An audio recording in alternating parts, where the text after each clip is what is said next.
Chapter 279. Yang Family Academy.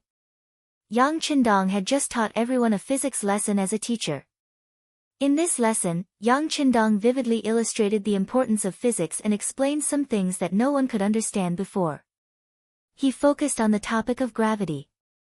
This lesson could be said to have opened everyone's eyes. From Yang Qindong's explanation, everyone finally understood that not only did people do things according to a pattern, but everything in the world was the same. It was just that they were not good at discovering it before. Under the admiring gazes of dozens of students, Yang Qindong walked out of the classroom.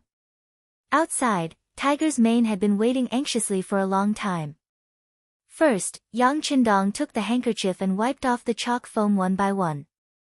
Then, he asked calmly, "What's wrong? What's the conclusion of the imperial court? Or did the unit come to my Yang family manor?" From these words, it could be seen that Yang Qindong had predicted the development of the matter, and it was quite accurate. In response to the young master's question, the conclusion has been reached. More than 70% of the imperial censors participated in the impeachment of the young master. In the entire imperial court, except for Minister Hu, Minister Wang, and a few others, the rest of the people criticized the young master. In the end, the acting emperor ordered the young master to publicly apologize in order to obtain the forgiveness of the Japanese ambassador. Tiger's mane carefully told Yang Qindong the news he had just received. After he finished, he looked nervously at the young master and prepared for him to be angry. To Tiger's mane's disappointment, Yang Qindong did not seem to be very agitated. On the contrary, his expression was incomparably calm, as if he had already expected the result. After listening to Tiger's mane's retelling of everything, he sighed. "Sigh, is this the so-called tolerance?" The tolerance that Yang Qindong spoke of was naturally not referring to the attitude of the Daizong emperor and the courtiers towards him. Although he hadn't done many things, which one of them wasn't earth-shattering? By offering potatoes, he solved the problem of food and clothing for the common people, making it rare for people to starve to death due to lack of food. He saved Yingzong and saved the face of the great Ming dynasty. He defended the capital, defeated the Walla, and maintained the stability of the capital and even the entire great Ming dynasty, giving it time to continue developing. But when all of this was over, what did he get in return? Jealousy, dissatisfaction, and resentment all emerged from his bones. How could this be the tolerance that should be given to a meritorious minister? To his own people, he would step on them whenever he could. On the contrary, to outsiders, he would show a tolerant and magnanimous side. The Japanese envoy, Kimura Yoshida, only said that if the relationship between the two countries deteriorated, Japan would invade the border by sea. Just this simple sentence, without any actual action. Is the great Ming dynasty going to ask their great hero to admit his mistake? How chilling would this be? Don't they know that doing this will only hurt their loved ones and make their enemies happy? Don't they know that doing this will only make the common people lose confidence in the great Ming dynasty? Don't they know that the consequences of doing this will lead to a major event, and no one will dare to stand up and fight for the great Ming dynasty? Don't they know? At this moment, Yang Qindong's heart was as uncomfortable as a river and a sea. He understood the history of the later generations and knew that when the Han people were strong, they were always willing to show their magnanimous side, but often when they were weak, it was time for them to pay a heavy price. This price caused some dynasties to change, some caused the common people to be displaced, some caused the civilization to be seriously damaged, and some caused many Chinese treasures to fall into the arms of the motherland, forever unable to return to the embrace of the motherland. And all of these developments formed history, which was also a history of blood and tears. People said that if one looked at history as a mirror, one could know the rise and fall, and if one looked at people as a mirror, one could see the gains and losses. It was precisely because he understood too much about these things that Yang Qindong decided to change everything, and the idea of the great Ming dynasty occupied an extremely important position. Only after understanding history did he know what kind of people could not be forgiven and forgiven. Japan was the most typical example. This small and weak race originated from the end of the Qing dynasty, and it could even be said that they were of the same origin as the Han people. This caused many of their habits and even their language to be similar. However, perhaps because of their geographical location, they felt a sense of urgency and nervousness from the moment they were born. It was this kind of pressure that allowed them to exert strength that was several times greater than their own. This was also a side branch of the Han people. Whenever the Han people were weak, they would send troops and take advantage of them before leaving. On the other hand, when the Han people were strong, they would wag their tails and beg for mercy, showing their weak and pitiful side. This method was repeated over and over again, and it worked every time. However, it was able to make the Han people tolerate it time and time again, causing them to be in a situation where it was too late to regret it. It was precisely because he understood too much that Yang Qindong had a different feeling. Facing a side branch of the Han people that could turn hostile and bite you at any time, the best way to deal with it was not to be magnanimous and tolerate it, nor was it to be magnanimous and change it. Instead, it was to replace it, assimilate it, and devour it. Only then would it be over. In other words, the so-called tolerance would not work on the Japanese. On the contrary, they should directly devour them, and then change them from the bottom of their hearts, until they faced their own bloodline and origin, and let them know that they were also part of the Han people. Only then could it be considered a complete solution. Of course, anyone could have such thoughts, but more importantly, whether or not they could do it was the most important. However, Yang Qindong, who possessed the Okura, already had the ability to do so. With the advanced weapons in the Okura, in the world at that time, there was no country, race, or individual that could resist technology that was hundreds of years more advanced than theirs. Since the conditions in terms of hardware had been met, the next step was to create an opportunity and decisively make a move. Inform Commander Gao Xiong with the fastest speed possible, and quickly get into position and carry out the original plan. Yang Qindong, who had made a decision in his heart, decisively made a decision. Then, he looked in the direction of the capital and said, blindly tolerating is not the best way to deal with some people, there should be no kindness in the first place. It's a pity that ignorant people like you can't understand this. Since that's the case, then let me teach you a lesson. An expert in civil war, an amateur in foreign war. This was a bad habit in many dynasties. Just like Dong Chunhua and the others. When the Walla army approached the capital, they were helpless. Not only that, they were thinking about how to escape and how to leave safely. However, when facing the great hero who defeated the Walla, they were very smart and used many methods to frame him. It was as if they had suddenly become a different person, very smart, and used many methods. Under the planning of Dong Chunhua, Yi Ming, and the other ministers of the 4 departments, the Japanese envoy Kimura Yoshida first appeared on the busiest street in the capital. He told everyone about the friendship between Japan and the Great Ming, and said that this friendship could have lasted for tens of thousands of years. However, it was precisely because of the rashness of the Duke of Loyalty and Courage that this friendship had been destroyed. And the consequence was very likely to cause a war between the two countries, which would affect the lives of the people. Not only would the quality of life decline, but many people would also die. This was an important matter that concerned the ordinary people. At the same time, another saying spread through the streets and alleys of the capital. That was the young Dong Shuai, the young war god, the young Duke of Loyalty and Courage had become arrogant. He did not care about the peaceful life of the people at all and advocated to send troops to Japan. This kind of disregard for the feelings of a friendly country and the life and death of the people was just to show his talent in leading troops to war. This kind of behavior that only cared about himself and did not care about others quickly attracted the disgust of many people who did not know the truth. Yang Qindong, who was originally very popular among the people, suffered a big blow in his image. At this time, there were even business groups that added insult to injury. They suddenly increased the price of their goods, but to outsiders, it was all because of Yang Qindong's proposal to pay the taxes. The taxes were heavy, and for their own interests, the merchants could only raise the price of their goods. In the end, the people who paid for all of this were the ordinary people. All kinds of things sprung up like bamboo shoots after a rain, causing the hearts of some people who originally supported Yang Qindong to be greatly shaken. Some people who did not know the truth and did not know the truth directly removed the longevity tablets of the Duke of Loyalty and Courage from their homes. Some people even burned the tablets to vent their hatred. These were the ordinary people. In the era when information was not developed, they were easily swayed by all kinds of false information and public opinion. Perhaps it was the kindness in their bones that made it easier for them to be deceived by others.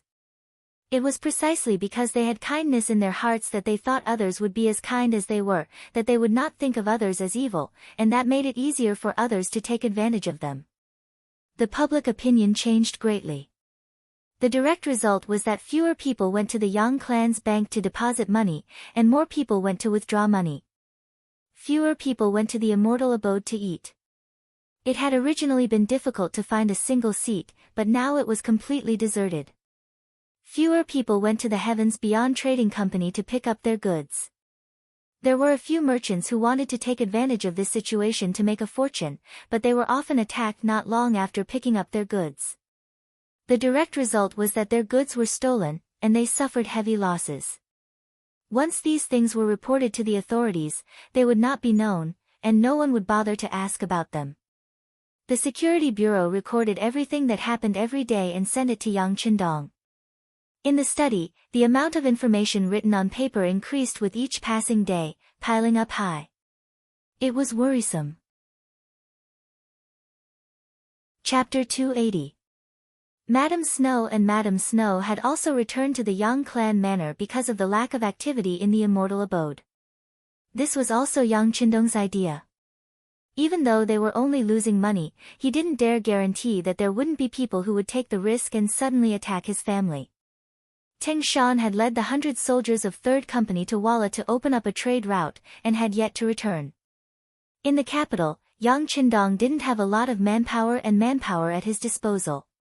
He couldn't take care of everything, so shrinking his forces was inevitable. Young master, another 3 million taels of silver was withdrawn from the bank today. It's already been like this for 5 days. If this continues, I'm afraid that we won't have enough gold left in the treasury, Tiger's Mane said, his forehead drenched in sweat. Originally, the Yang clan bank had prepared 1 million taels of gold to protect the interests of its depositors. Based on the ratio of 1 to 10, it was enough to pay out 10 million taels of gold. If nothing major happened, it would be enough.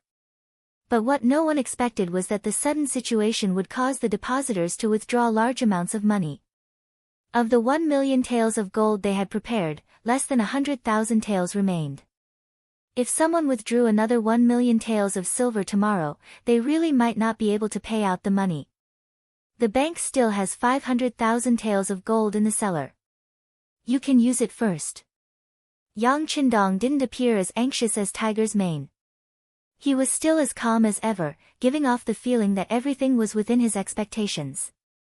Yes, Tiger's Mane nodded, but then he said timidly, but, enough, there's no need to say anything more. I know what you mean, but you can relax. The crisis will be resolved in a few days. As the head of the family, Yang Qindong had a lot of data in his mind. For example, during this period of time, the Yang family's bank had deposited a total of 30 million taels of silver. Of which, he had loaned out nearly 10 million taels of silver to those merchants who were trustworthy. Of the remaining 20 million taels, 9 million had already been withdrawn. However, it had only been 5 days. If the situation continued to develop, if 30 million customers came to withdraw their money, the Yang family bank would face a crisis of bankruptcy. It was precisely because Tiger's Mane knew about this that he wanted to see if he could urge the merchants to repay their loans as soon as possible. In this way, with 10 million yuan as capital, plus the 5 million yuan in the Yang family manor, it should be enough to deal with the crisis of people withdrawing their money. Speaking of which, Tiger's Mane wasn't wrong. According to the information from the Security Bureau, there were many big businessmen involved in this broadcasting incident, including many businessmen who had taken loans from the Yang family bank. They borrowed money from the Yang family's bank on one hand and ran a bank run on the Yang family's bank on the other hand, all because they didn't want to return the money. Just think about it, if the bank was gone, would the loans still need to be returned? Because of this, there were still many businessmen coming to the Yang family's bank to talk about loans. However, in the current situation, as the manager, Yang Fu didn't dare to agree. Of course, he rejected them one by one. Because of this incident, many businessmen talked about the Yang family bank in public and said that it wasn't good. It gave people the feeling that the bank was already unable to make ends meet. After the actions of the businessmen were investigated by the Security Bureau, they reported it to the 6th young master. As the leader of the action team, Tiger's Mane, who was also the leader of the Langia Special Forces, even made a detailed battle plan. However, when the matter was reported to Yang Qindong, it was like a stone sinking into the sea. There wasn't the slightest response. This was why Tiger's Mane said, but. However, he was still interrupted by Yang Qindong in time. Okay, let's move the gold away first to solve the problem. Tiger's Mane had followed Yang Qindong for many years and knew the temper of the young master. Once a decision was made, there was no room for discussion. He cupped his fist and left the study room. After Tiger's Mane left, Yang Qindong's gaze fell on a map hanging on the wall. It was the map of the Ming dynasty's maritime border, and the Tianjin Guard was highlighted with a red pen. It seemed to indicate that something was going to happen there. Dong Mansion. Deputy Censor of the left, Dong Chunhua, was leaning back in his chair with a smug look on his face. Standing in front of him was a butler in a long robe. At this moment, he was talking non-stop about what he had seen and heard. Master, at noon today, the Yang family manor transported 500,000 taels of gold and sent it to the Yang family bank in the city. After the housekeeper finished explaining the last matter, he stood respectfully, looking as if he wanted to listen to his teachings.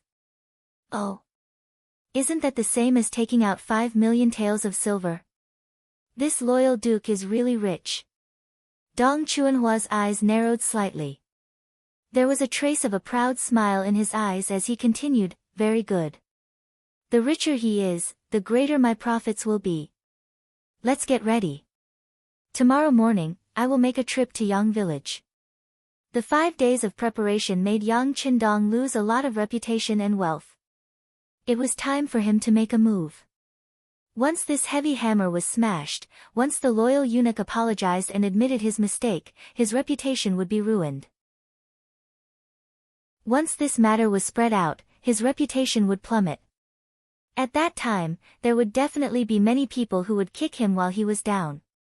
At that time, the loyal eunuch would inevitably lose both his life and wealth. In order to reward himself, it would be natural for him to go one step further in his official career. Dong Chunhua was very excited and even a little excited. He had begun to look forward to a new day. He wanted to see Yang Qindong's appearance when he made a fool of himself. On the contrary, in the palace, eunuch Jining, who had been watching all this from behind the scenes, frowned slightly. He was unable to feel happy. It had been 5 days since the court assembly. Although it seemed that Dong Chunhua, who had given the emperor's orders, was advancing step by step and making the situation look good for him, for some reason, he did not feel happy at all. Why isn't he fighting back? What is he waiting for? Jining muttered to himself in his room. After dealing with Yang Qindong several times, he had already experienced the power of his opponent. He did not believe that it would be so easy to defeat the youngest duke. If that was the case, the emperor would not be so afraid. He would not be a mere incompetent official without taking any action. No. He must have a backup plan. At least until now, that mysterious power has not appeared. Pouring a mouthful of tea into his mouth, Jin Ying's expression became even more uneasy. He would not forget that Yang Qindong had reminded all the eunuchs not to call themselves eunuchs. In the end, that night, 14 eunuchs had been threatened to varying degrees. It was also after that incident that Jining no longer dared to underestimate Yang Qindong. Eunuch, what did you say? Are you going to attack? In the corner of the room stood the commander of the brocade guards, Lu Gui. Because Jin Ying's voice had been too soft, he had not heard it clearly. However, he knew that Jining had spoken and thought that it was an order. No. Don't attack first. Wait and see. Also, you must restrain your subordinates. Without my orders, they must not attack as they please. Jining shook his head. His intuition told him that young Qindong would not simply wait for death. Sometimes, not doing anything did not mean that he would not do anything. On the contrary, when someone like this retaliated, it would be a thunderous blow. Jining did not want to be the one struck by lightning. Young family manor. It was already late at night. A guest suddenly appeared before the eyes of the hidden sentries. Immediately, a few silenced Type 95 guns were aimed at the incoming shadow. When the shadow came closer and closer and was already within 60 meters of the sentries, a voice suddenly rang out from the darkness. Password? Huang, reply. The shadow was first shocked to the spot by the sudden shout, but then he replied in a familiar voice. River. The voice rang out again in the darkness. Then, it returned to silence. The person who had come knew today's password. He must be a spy from the security bureau. Immediately, the person was led into the outskirts of the Yang family manor. Then, Yang Si, who was in charge of the night watch, received him. Not long after, Yang Si's figure appeared in the inner manor. After a while, the light in Yang Qindong's study was lit. When Yang Qindong put on a coat and entered the study, Yang Si knelt on the ground and said, Young master, the security bureau has just sent news. The people they sent have already received Commander Tingshan's group. They have already completed their first trade with the Vala Empire. This time, they brought back a total of 3 million silvers. Many of the Vala Empire's merchants also came along with them.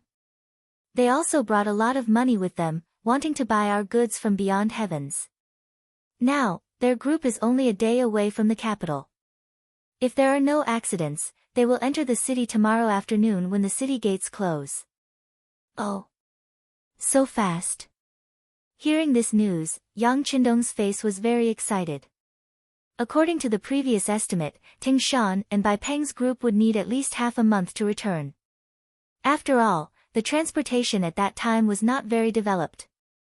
In addition, Great Ming and Walla were enemies. There were even some areas that did not have roads and needed to be reopened. Now that they had returned so quickly, it could be seen that Tingshan and the others had put in a lot of effort. Of course, the reason why they returned so quickly was because Tingshan was worried about the safety of the sixth young master. But no matter what, they had returned with a large amount of gold and silver and many customers. They had solved the crisis of the Yang family bank. This allowed Yang Qindong to do things with less worry. Very good, they came back at the right time. How about this, Yang Si, let the security bureau go into the city and inform Yang Fu. Tell him that we can agree to the loans of those merchants. However, we have to raise the interest by 3%. Didn't they want to see this young master fall and take advantage of it? Now, I want to let these people know that there is no such thing as a free lunch in this world. Yang Qindong's eyes shone as he spoke.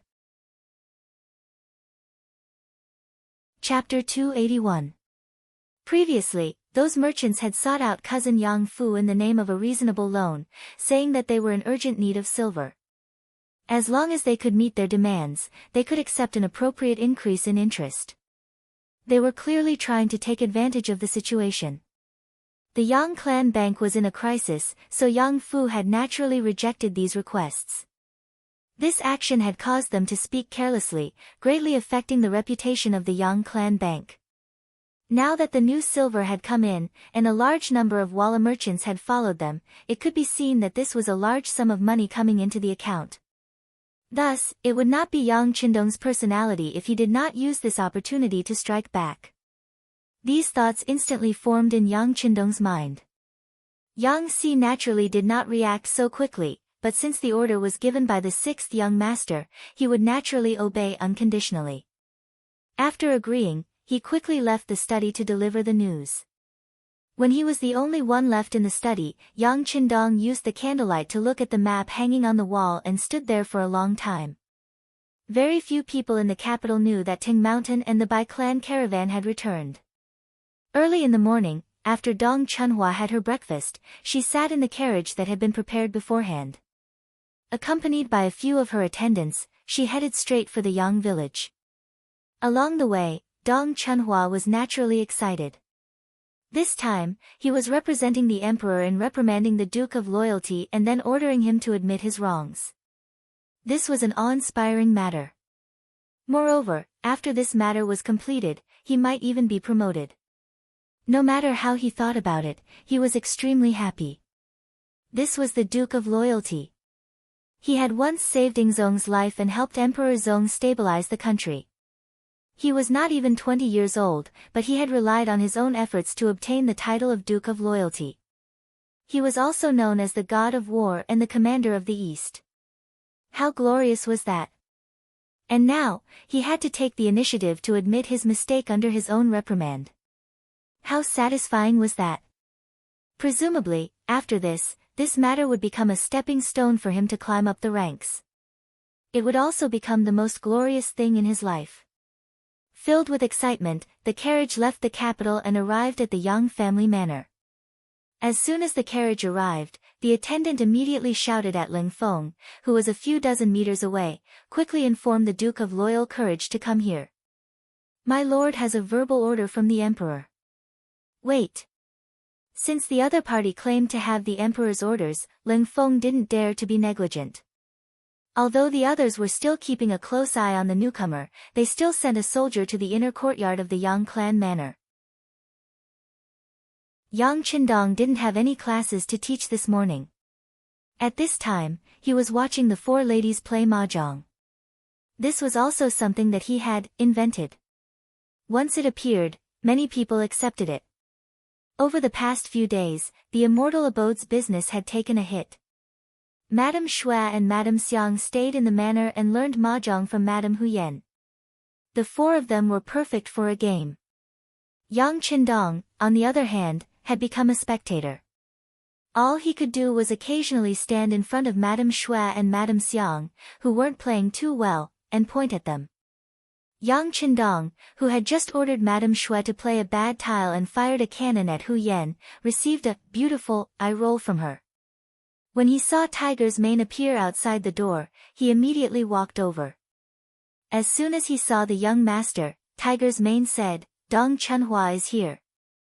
Yang Qindong wasn't surprised in the slightest. On the contrary, he seemed to be looking forward to it. He's finally willing to show himself. No one knew that early in the morning, the Bureau of Security had sent word that Gao Xiong had led 200 Ling Feng and 2,000 naval reinforcements to attack the Tianjin garrison last night.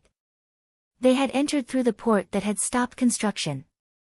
They had suddenly appeared and caught the Ming Army Guard post off guard. They captured more than 3,000 people and seized countless military resources. The Bureau of Security had contacted them through a very important radio station, so they had received the news early in the morning. The Ming army, which could only be informed orally, would not receive the news until the next morning, even if they used an 800-mile express. This was the advantage of advanced technology. Sometimes, the earlier they got the news, the earlier they could prepare, and the higher their chances of winning would be. It was at this time that Dong Chunhua appeared. This person had grasped the timing very well. If it had been a day ago, Yang Qindong would not have been so confident. However, since the other party had only appeared after receiving the news, he had no choice but to properly entertain the other party. Very well, since the guest is here, let him in. Yang Qindong's face was full of sarcasm. By the way, the students should be doing exercises between classes now. Arrange to meet him there. Understood, young master. Tiger's mane's face was also full of excitement. This Dong Chunhua actually dared to recklessly go against the young master. Since that was the case, he would show him some power and let him meet with a nose full of dust. He would let him know who he could never afford to offend. There were less than 70 people left in the Yang Qindong Academy. Even with this number, it was still decreasing. But those who stayed were all gold. They all had something they were good at and were appreciated by Yang Qindong, which was why they had stayed until now. When Yang Qindong appeared, these people were doing exercises between classes. This was also Yang Qindong's request. They could study and train their bodies at the same time. He did not want bookworms. These students did not have to be better than those in the military, but they had to at least be healthy. Yang Qindong's appearance immediately attracted everyone's attention. Originally, there was no teacher's class, so they did not know why Dong Shuai would appear here. But they soon had an answer. An official wearing the Ming dynasty's third-rank official's uniform walked into the field under the guidance of Yang Si. The person's lips were slightly thin, and his body was slightly plump. His eyes were constantly moving, and he first glanced contemptuously at the nearly 70 academy students standing on the square. He even involuntarily let out a cold snort from his nose. Then, he stared at Yang Qindong without the slightest hint of respect in his expression. The person who came was Dong Chunhua. The reason why he looked at the academy with such a cold gaze was because once Yang Qindong fell, these students of the Yang Qindong Academy would be ostracized by everyone. Such a person would not be accepted by everyone. Such a person naturally had no future. Since he was a person with no future, why should he give him any face? When he looked at Yang Qindong, there was not the slightest respect in his expression. His attitude was very clear. He thought that this loyal duke would fall without a doubt. Facing such a person who was about to lose power, he did not even bother to show respect on the surface. Dong Chunhua's performance was very realistic. Yang Qindong also did not look at the other party. Even if the person came and was already standing there, he still treated him as invisible air and did not pay any attention to him. This made Dong Chunhua, who was standing there, embarrassed. He was a dignified third-rank official of the imperial court who was about to enter the second rank. Coming to a manor and being ignored was definitely a slap in the face. But he came uninvited, so he could not blame others. Cough. Helplessly, in order to show his existence, he had to cough heavily to attract everyone's attention. Sure enough, this cough made Yang Qindong gently turn his face, as if he had just noticed him. His face was full of surprise as he said, "Who are you?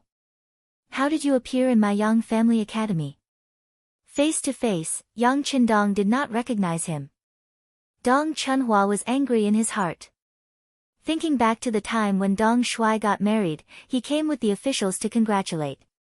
At that time, everyone was chatting happily. How long had it been, and now he did not recognize him. Knowing that Yang Qindong deliberately did this, Dong Chunhua still had to introduce himself. "I am the left deputy imperial censor of the censorate, Dong Chunhua.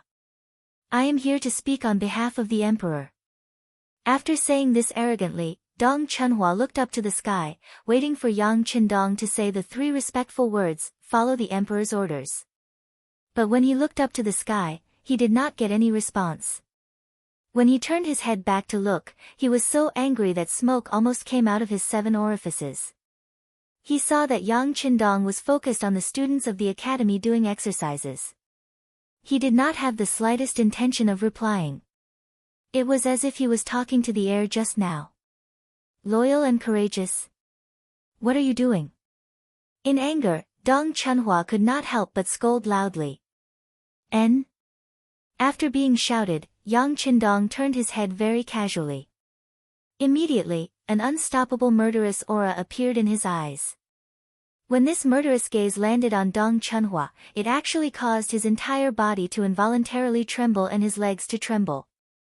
At this moment, he seemed to see a knife shining with cold light on his neck, as if it would fall and take his life at any time. In his previous life, Yang Qindong had broken through a mountain of corpses and a sea of fire. In this life, he had become Yang Qindong, so he had a good grasp of the murderous aura. Suddenly putting this murderous aura on Dong Chunhua, who was born as a scholar, the effect could be imagined. Looking at Dong Chunhua who was shivering all over, Yang Qindong said with displeasure in his voice, "What are you shouting here for? Don't lose the face of a scholar." He was actually reprimanded. Dong Chunhua was so angry that his teeth were chattering. He thought in his heart, how is this possible? How is this possible? It was said that no matter what rank an official was, when someone came to speak on behalf of the emperor, they should respectfully say the 3 words, "Obey the emperor's orders." Only in this way could they show respect for the emperor's power, which was the duty of an official. It was with this thought that Dong Chunhua came to Yang village with full confidence. But after coming here, he realized that everything was so different. This young loyal and courageous duke did not seem to take him or the emperor's admonition seriously. Chapter 282. Of course, if Dong Chunhua knew that even when facing Zhu Qiyu, Yang Qindong did not have the slightest bit of respect in his heart, then he would be relieved. Dong Chunhua, who was being reprimanded, felt that his momentum was rapidly declining. He could not even guarantee that if this continued, he would not be able to complete his next sentence. In order to complete his mission, he could not turn around and leave.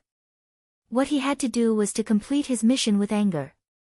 Dong Chunhua did not want to talk to Yang Qindong anymore. He also felt that he could not gain any advantage, so he did not even look at the Duke of Zhongdan. Instead, he said what he had prepared before: the emperor has decreed that Japan has been a friendly neighbor of the great Ming dynasty for generations. Duke of Zhongdan tore down Japan's gate for no reason, beat up the envoy, and almost caused a war between the 2 countries. This is a serious crime. The Duke of Zhongdan is ordered to apologize to the Japanese envoy immediately after receiving the decree to clear up the misunderstanding and reconcile the 2 sides. Dong Chunhua had already memorized Zhu Qiyu's reprimand. Now that he opened his mouth, it was very smooth. In his words, there was a lot of dissatisfaction. When these words were heard by the students of the Yang Academy, many of them began to breathe heavily. Obviously, they were frightened. Among the students, Junko was also among them. When she heard that the Ming emperor actually asked Yang Qindong to apologize to Kimura Yoshida, the corners of her mouth naturally curled up slightly. As a Japanese, such an action of course made her feel proud. But then, her expression became a little nervous. Over the past few days, she had gained some understanding of this young Dong Shuai. Whatever he did, he would never regret. Wanting him to admit his mistake, Emperor Ming had really made the wrong decision. But in the face of the emperor's decree, what should he do? Dong Chunhua used nearly half a cup of tea's time to recite the reprimand from beginning to end. Then, when he stopped, he looked at Yang Qindong with a gleam of gloating in his eyes. "Aren't you, Yang Qindong, awesome? Aren't you arrogant? Aren't you able to ignore me? Well then, now that the emperor has given the verbal order, do you still dare to disobey?" Dong Chunhua had a smile on her face and regained the arrogant expression she had when she arrived. However, in the end, he did not understand Yang Qindong. As a person of the later generation, he did not have the same respect for imperial power as the ancient people. If he was facing an ancient emperor, perhaps he would lower his head out of reverence. However, substitute sect master Zhu Qiyu was clearly not one of them. Seeing that Dong Chunhua had finished speaking, Yang Qindong nodded to indicate that he understood, and then waved his hand casually. Yang Si, who had accompanied him, gestured towards Dong Chunhua, indicating that he was going to lead her away from the manor. Dong Chunhua was still waiting for Yang Qindong to express his stance. She was waiting for him to lower his head and admit his mistake. How could she be willing to leave? Seeing that he was about to become an exiled person, he said angrily, "Duke of Loyalty and Courage?" What he said just now was His Majesty's intention to reprimand you. Don't you have anything to say? Or do you dare to disobey an imperial edict? Dong Chunhua's words could be said to strike at the heart. If Yang Qindong dared to admit this point, then he only needed to publicize it, and a rebel hat would be placed on his head. In this way, no matter how much Zhu Qiyu admired this person, and how much he feared this person, he could only kill him. Otherwise, where would the imperial power be? Where would the imperial power be? Before coming here, there were people who said that Yang Qindong was extremely daring and that he rarely placed the great Ming dynasty's laws in his eyes. However, Dong Chunhua did not take it to heart and thought that everyone was exaggerating. Even if this person liked to rely on his abilities to be arrogant, he still had to lower his head in the face of imperial power. But now, Dong Chunhua finally knew that those people were not speaking nonsense. This Duke of Loyalty and Courage truly did not place the Emperor's verbal order in his eyes. This was because Yang Qindong was looking at him as if he was looking at a clown. This Duke already understands His Majesty's intentions. However, I don't agree with some of the points. The Japanese diplomatic group first sent people to assassinate this Duke. After the assassination failed, they wanted to use the two countries to threaten this Duke. Faced with such an aggressive situation, I only tore down the other party's door and beat up a few blind lackeys. I really don't know what crime I committed. Could it be that when encountering a problem, it's not about who is right, but whose fist is harder? When Dong Chunhua heard Yang Qindong's rhetorical question, his expression changed again and again. This person actually publicly said that he did not agree with His Majesty's words and decision. What was he trying to do? Was he trying to rebel? Dong Chunhua's heart was still changing with mixed feelings. Yang Qindong continued, Lord Dong, you don't need to use imperial power to pressure me. This time, His Majesty must have been deceived by a lowly person and made such a statement. In addition, you don't need to talk about rebellion. Presumably, this is not His Majesty's intention, but something you added at the last minute, right? If this Duke wanted to rebel, why didn't I bring Yingzong back to the capital when I saved him? This kind of thing where the Son of Heaven is used to order his vassals has happened many times in history, right? If this Duke wanted to rebel, why did I lead people to beat back the Walla army when they came to the city, and then obediently return to Zhongdan?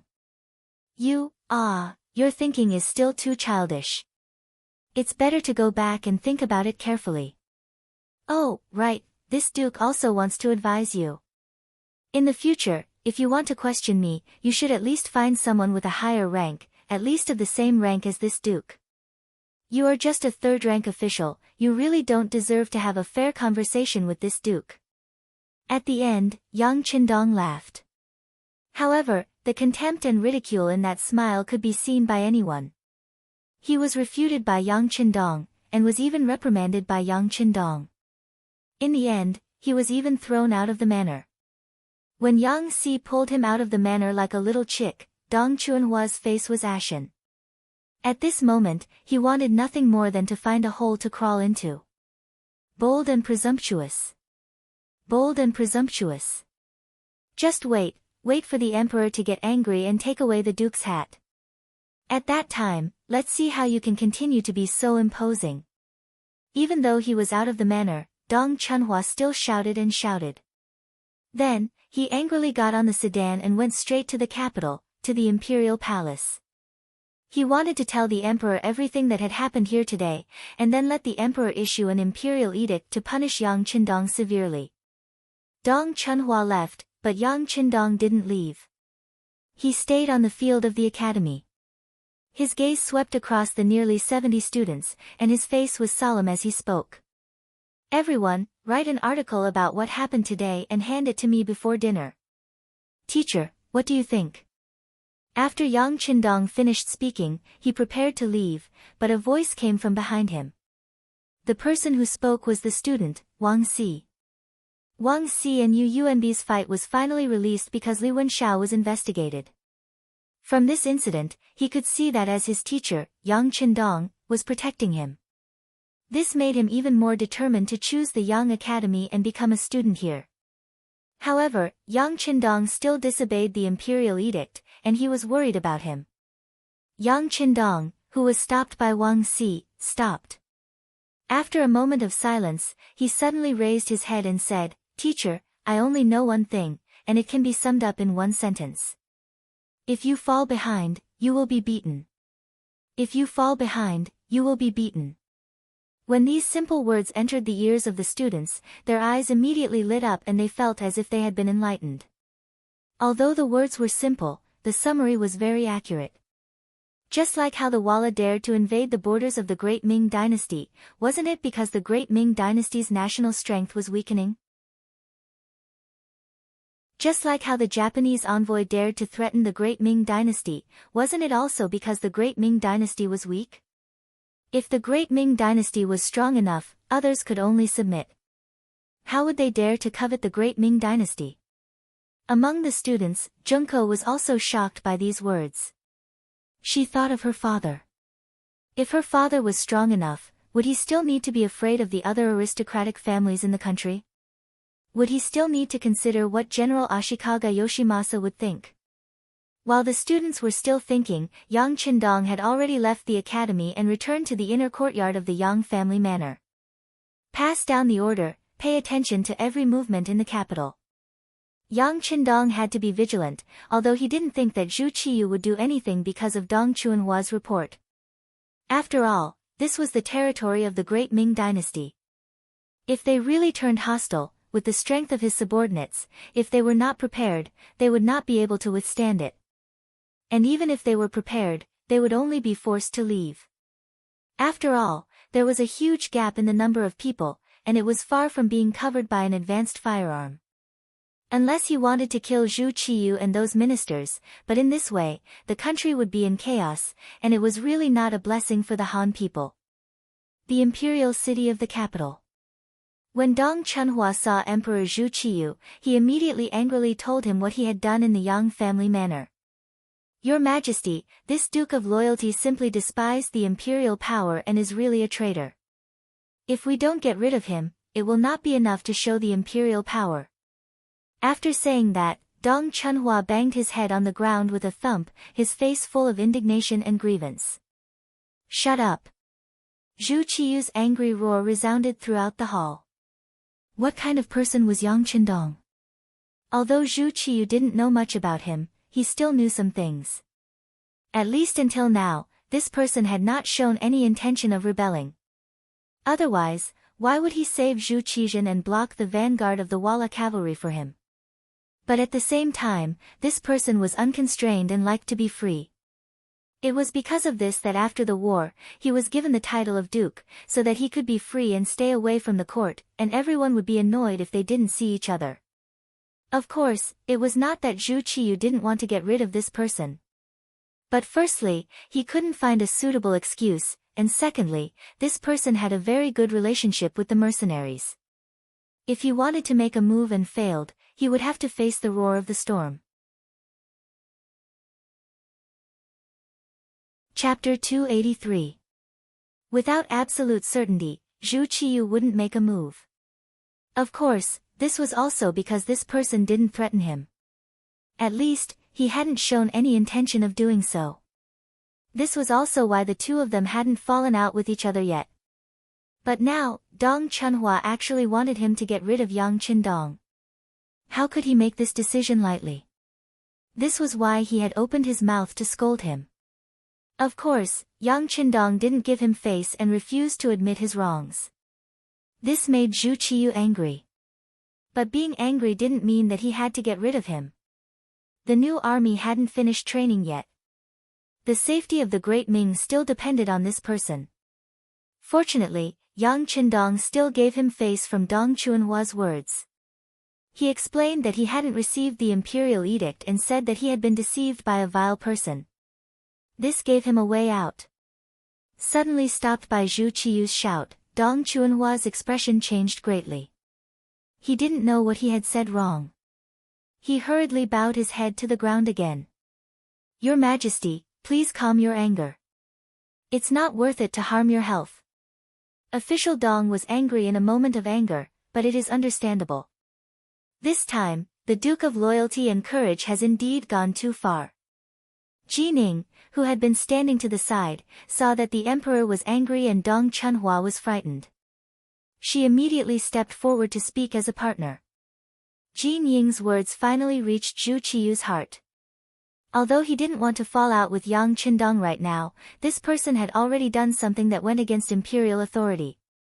If he didn't do anything and word got out, it would have a big impact on his throne. Beloved official Jin, in your opinion, what should we do? Your Majesty, why don't we have Minister who reprimand the Duke of Loyalty and Courage in court tomorrow? With Minister who taking action, he will definitely have to reflect on his actions. Jining had a flattering smile on her face as she made a ruthless suggestion. Oh. Zhu Qiyu suddenly understood after hearing this.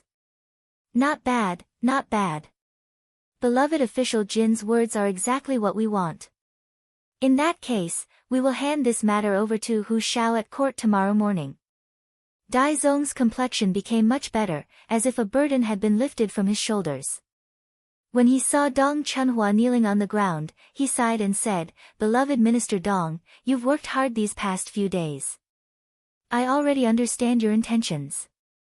In any case, Dong Chunhua's actions were for the sake of maintaining imperial power." Zhu Qiyu naturally saw this point clearly. He needed such loyal officials. Even if they were not as capable, they could still be used. Hearing this, Dong Chunhua immediately burst into tears. His head hit the ground heavily again. "Thank you, Your Majesty. Long live Your Majesty." Dong Chunhua left the palace. When she left, she was in good spirits. After the people from the intelligence bureau reported the situation back to Yang village, Yang Qindong's expression didn't change when he heard the news, but he was obviously relieved. "Young master, the army in the capital hasn't moved. It seems like they don't intend to target our Yang clan." Tiger's Mane, who had come to report the situation, shared his opinion as well. "Our acting emperor knows what's good for him." Yang Qindong's expression returned to normal as he spoke. When Yang Qindong defied the imperial edict this time, he had already prepared for the worst. That was, Zhu Qiyu would fall out with him. If that was the case, even though he had the cold blade, he had too few people. For safety's sake, he could only fight his way out of the capital. He could either meet up with Commander Gao Xiong and the others from the Tianjin garrison or go to Zhu Qizhen's place in Nanjing. After more than a year of scheming, it was certain that his estate would suffer losses. However, Zhu Qiyu wouldn't be able to gain any benefits from doing so. If everyone fell out with him, his days in the capital would definitely not be easy. This was originally a situation where both sides would suffer losses. Fortunately, Zhu Qizhen didn't choose to do so. This matter allowed Yang Qindong to see where his shortcomings were. He had too few soldiers. Even if he had advanced firearms, he wouldn't be able to intimidate the enemy. The moment something unpredictable happened, there was a high chance that he would meet his foes with weapons. "It seems like I'll have to find a chance to go out for a while," Yang Qindong muttered to himself. The cold blades test had been far too harsh, making the size of the army a huge problem. However, he had always walked the path of elite soldiers. Ordinary soldiers were not worthy of his attention. Most importantly, he did not want to see a large number of soldiers who believed in him die on the battlefield. That would be a very sad thing. The cold blade needed time to expand, and the defense of Crimson City also required large amounts of manpower and resources. In these circumstances, increasing the number of soldiers in a short amount of time was nothing more than a pipe dream. Since this was the case, it was better to leave the capital for a while and give himself enough time to develop. As long as the cold blade was strong enough, when he returned to the capital, he naturally wouldn't have to worry about anyone doing anything to him. Tiger's Mane, issue an order. Have the Bureau of Security keep an eye on the situation in Guangxi and Guangdong. At the same time, have Commander Leng Song get ready. If something happens, we're to fish in troubled waters and expand the situation. Yang Qindong recalled the Shunping Heavenly King incident that would occur 1 month later in history, the rebellion in Guangdong, and Zhu Huituan's Miao uprising. Thus, he had prepared for a rainy day and issued a military order. The Yang clan manor was safe for the time being because of Zhu Qiyu's apprehension. More importantly, he had been emperor for far too short a time, and he had inherited a terrible mess. Developing it would also require time, so he had tolerated Yang Qindong's defiance of the decree. Just because the fire had not been ignited did not mean that it would not burn. On the second day of the court session, Zhu Qiyu's first order of business was to have the Minister of Rights, Hu Xiao, persuade Yang Qindong to admit his wrongs and appease the anger of the Japanese emissary. Zhu Qiyu had just arrived at court and sat on the dragon throne of the emperor, his gaze sweeping over the officials. Intentionally or unintentionally, his gaze had fallen on Hu Xiao. At this moment, a young eunuch quietly walked up to Jining and whispered something to him. Originally, Jining was standing there calmly with a faint smile on his face. No one could tell what he was thinking. But when he heard the eunuch's report, his face slightly paled.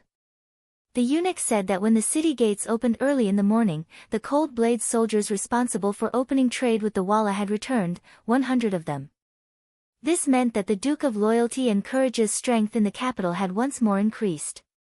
These 100 people were not ordinary soldiers, but an army with elite and advanced firearms. He later learned that a single company of cold blade soldiers could withstand the charge of thousands or even tens of thousands of Walla's elite cavalry. Just how powerful were they? With the sudden return of an entire company of cold blade soldiers, Yang Qindong's strength had increased. If he wanted to force the Duke of Loyalty and Courage to admit his wrongs, the obstacles would be much greater. In this short period of time, Jin Ying's mind was filled with many thoughts. He suddenly felt that arranging for Hu Xiao to force Yang Qindong to admit his wrongs to the Japanese emissary was an unwise move. What he needed to do now was to stop the emperor's actions. But just as he was thinking this, Zhu Qiyu called out Hu Xiao's name. Beloved official Hu, receiving the emissaries of other countries is the responsibility of your Ministry of Rights. As for the unpleasantness between the Duke of Loyalty and the Japanese emissary, we think that you should be responsible for it. In short, we need to resolve this problem in the shortest time possible. Right now, the Great Ming does not need war. Do you understand? He suddenly called out Hu Xiao's name and handed over the task that was previously agreed to be handed over to censorate official Dong Chunhua. The expressions of all the officials changed slightly at this moment. In the imperial court, where intelligent people gathered, each of them had their own thoughts. Hu Xiao had been an old official for many dynasties and had seen many storms and waves. As soon as Zhu Qiyu spoke, he guessed what had happened.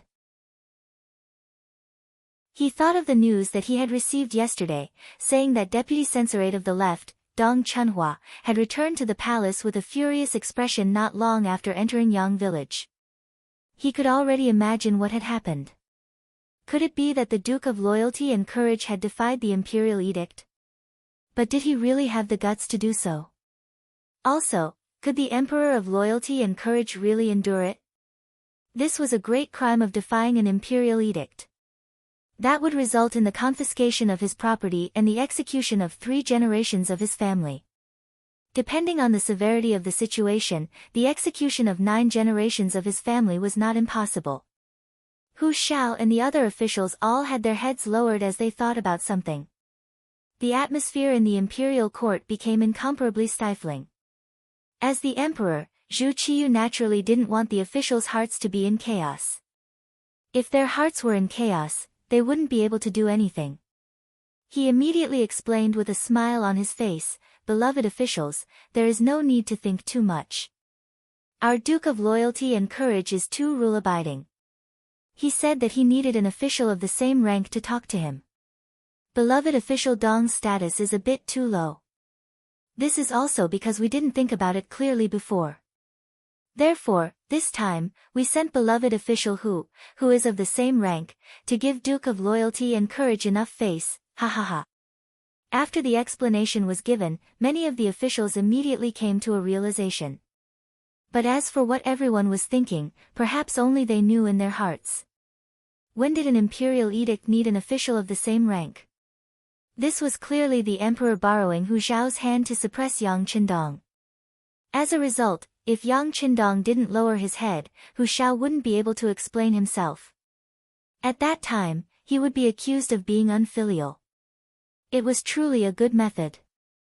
Among them, the one with an ugly expression was Dong Chunhua, who was standing in the group of officials. Seeing that the emperor's imperial favor was in his hands and that he had successfully ascended to the position, but his task had been messed up and he had been notified to all of his colleagues. It was easy to imagine how bad his mood was. But the only thing that was worth consoling was that this time, Yang Qindong didn't just slap his face, but also the emperor's face. Presumably, in order to return this slap, it wouldn't be long before the imperial edict promoting him to a second-rank official was issued. This was also why Zhu Qiyu wanted to use this matter to tell all of the officials that as long as they wholeheartedly worked for him, he would get back at them even if they were wronged. And for Dong Chunhua, this was very likely a blessing in disguise. Among the officials, the one with an ugly expression was Hu Shao. Chapter 284. Even though Zhu Qiyu had already explained it to him, he could tell that something was different from what he had heard. Since ancient times, who would care about the identity of the person who gave the decree?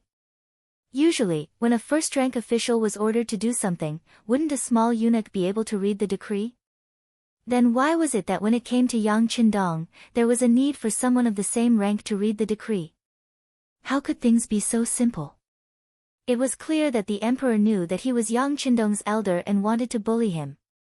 If this was really the case, if he didn't do this task well, not only would he attract the emperor's anger, it would also be equivalent to handing the knife to someone else. Knowing that this was the case, there was no other choice. This was what made Hu Shao annoyed and helpless. If he didn't do it, it would attract trouble. If he did it, Yang Qindong would have to lower his head. But would he lower his head? Even if he lowered his head because of his identity as Hu Shao's grandfather, would he be willing to do it? Would he hate him because of this?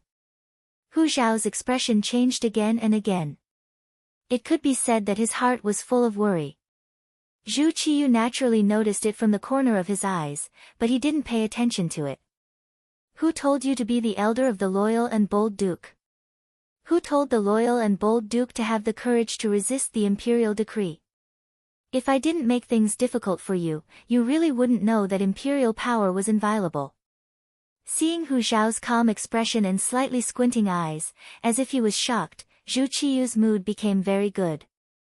Yesterday, he had the same expression.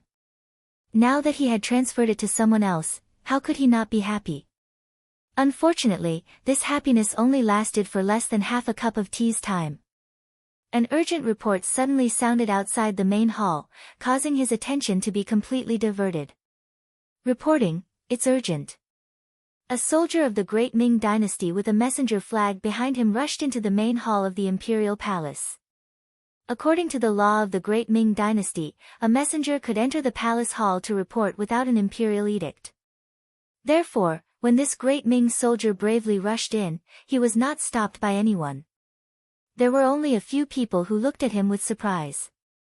Since the messenger had appeared here and said that it was an emergency, something urgent must have happened.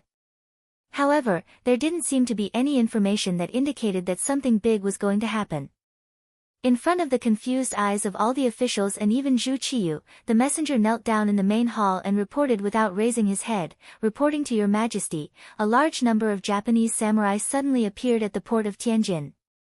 They suddenly appeared and caught the garrison unprepared." Before this subordinate came to report, thousands of soldiers had been captured and countless military supplies had been robbed. The other party's strength is valiant and their battle prowess is extremely strong. My general requests the emperor to quickly send reinforcements. After saying that, Bing Yong kowtowed to the ground to express his impatience. What? That's impossible. Many of the officials immediately voiced their doubts. These people were the ones who had received gifts from Kimura Yoshida. They knew very well that not punishing Yang Qindong was just an excuse for the other party. As for whether they would really send troops, most likely, this person couldn't make the decision. Even if they really wanted to send troops, they couldn't have done it so quickly. Where was this emissary and the capital? How could Japan go to war without declaring war? What did he mean? What's impossible about it?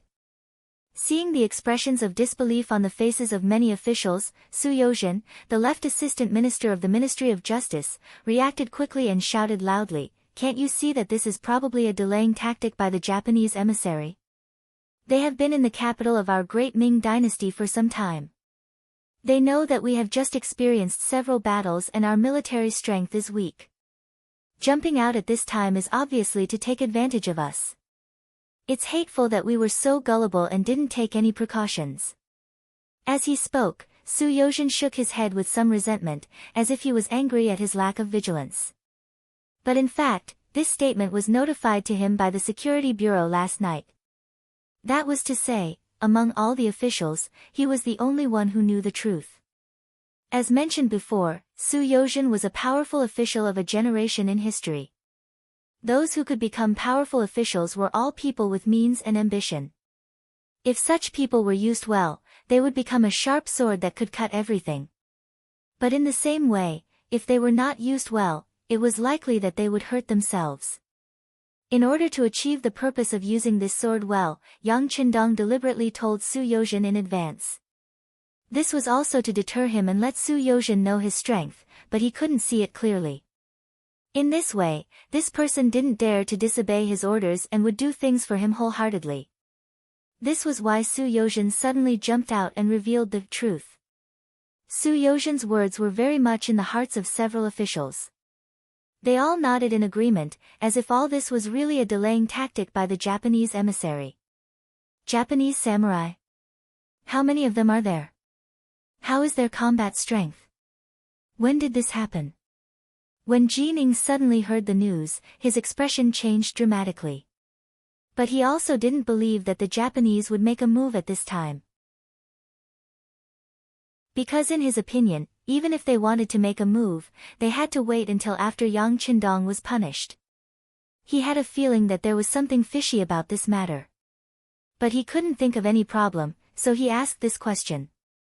If the enemy had too few soldiers, could it be the work of mercenaries?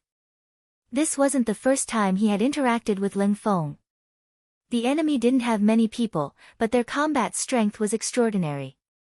Moreover, the Tianjin garrison was not on guard. If they attacked by surprise, it was very likely that they would succeed. Since someone had asked a question, the messenger naturally had to answer it. Replying to Sir Eunuch, it happened a few days ago. Many Japanese samurai came, and from a distance, they seemed to blot out the sky. Moreover, it happened so suddenly that my general could only retreat while fighting. After he was unable to turn the situation around, he ordered this lowly one to come find reinforcements. The Tianjin garrison's general did not immediately come to the capital to ask for reinforcements. What he reported was that he wanted to fight with the Japanese samurai. Because of this, the military situation was delayed, and the report only reached the capital a day later. Blot out the sky. Jin Ying's expression turned even uglier when he heard this description. Could it be that he was wrong and this wasn't the work of mercenaries? Otherwise, how could there be so many soldiers? If the number of mercenaries really did blot out the sky, no one would be able to stop them. Jin Ying's expression changed greatly. Who among the other courtiers did not have the same expression? Could it be that Japan really had mobilized its army to loot a burning house? Of course, they didn't know that on the battlefield, unless the two sides were actually fighting or there was an advance report, it was very difficult to accurately determine the strength of the other side's army. Just like this time, it was clearly the work of mercenaries, but Commander Gao Xiong had personally led 400 elites from the Ling Feng Navy to the Tianjin garrison, accompanied by 2,000 auxiliary soldiers from Qiqian City. For the sake of bluffing, Gao Xiong had intentionally sent out many banners so that from a distance, it would appear that the entire harbor was covered in flags. This made it very easy for people to mistake it for an army. No one had imagined that this was a smokescreen set up by Yang Qindong. Everyone only knew that the Tianjin garrison wasn't far from the capital, and if they couldn't effectively stop the enemy from approaching, another battle to defend the capital would probably begin.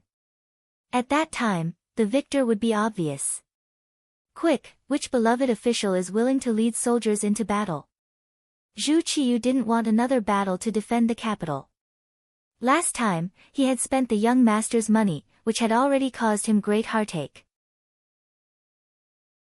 Now, before he could recover from his shock, another unknown battle had appeared. While he was angry, his gaze also fell on the generals in the imperial court, lingering for the longest time on Marquis Wuqinghao Shiheng. Shiheng was the general of the army, and he was also the commander in charge of building and training the new army. In the army, his strength was naturally a cut above the others. But even though he had been on the battlefield many times and had very few victories, his heart was beating like a drum. It was not the first time that he had heard the name of Japanese samurai. They were simply outlaws, and all of them were brave and good at fighting. It was said that if one wanted to become a samurai, he had to go through hundreds of selections. If he were to deal with such a powerful army, how confident would he be in winning? If he won, everything would be fine. But if he lost, would his position in the army be affected? His position was stable enough now. Did he still need to take risks and fight? The answer was, of course, no longer. There was no benefit in winning, and if he lost, he would lose his high position. Shaking his head, Shi Heng looked awkwardly at Zhu Qiyu, who was sitting on the dragon throne, and knelt down. Your Majesty, the new army has just been formed and hasn't undergone any training. If we send them to the battlefield at this time, I'm afraid that they will lose more than they will win. This. Zhu Qiyu really wanted to reprimand Shi Heng, but when he thought about what Shi Heng said, he realized that Shi Heng was right. If he really sent the untrained new army to the battlefield and suffered a great defeat, it would directly threaten his throne. What should we do? Dear ministers, do you have any other candidates to recommend? Zhu Qiyu's tone changed. He no longer stared at Shi Heng, but looked at the ministers, hoping that they could come up with another result. Even Shi Heng had refused, which was enough to prove that the situation was tricky. Although some of the generals were a little restless after hearing this, they considered that if they lost, not only would they be implicated, but their families would also be implicated. For a moment, they could not help but shut their mouths, lower their heads, and act like ostriches. The originally noisy hall suddenly became quiet. The ministers looked at each other, speechless.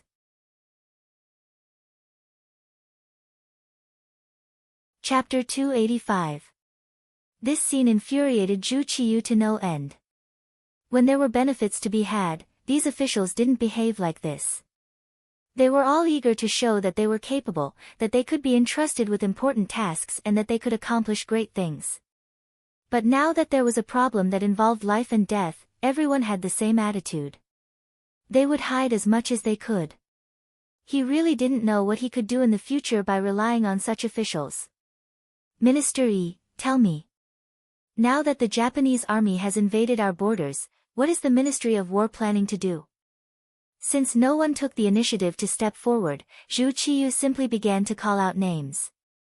The first to be called was the Minister of War, Yi Ming. Since the incident just now, when the messenger knelt on the ground, Yi Ming had lowered his head like an ostrich. If he didn't raise his head, no one would pay attention to him. But now that Zhu Qiyu had called out his name, he knew that he couldn't avoid it. He could only raise his head and say helplessly, Your Majesty, after several battles, the Ministry of War doesn't have any good generals or elite soldiers. Moreover, we've been busy building a new army. We really don't have the strength to do anything. Useless. In his anger, Zhu Qiyu didn't care about the other party's face and exploded. Other beloved officials. Do you have any suitable candidates to recommend? The emperor was angry, and the other officials were all afraid to avoid him. At this moment, who would dare to answer? Looking for trouble. So when this question was asked, the entire hall fell silent. What? No one has a suitable candidate. Do you want us to personally lead the army? Zhu Qiyu stood up from the dragon throne, his voice filled with boundless anger. These officials are incompetent. Seeing that the emperor was so angry, all the officials knelt on the ground and blamed themselves. But when everyone knelt, there was one person who didn't kneel. He was the one who always came up with ideas, the left assistant minister of the Ministry of Justice, Su Yozhen.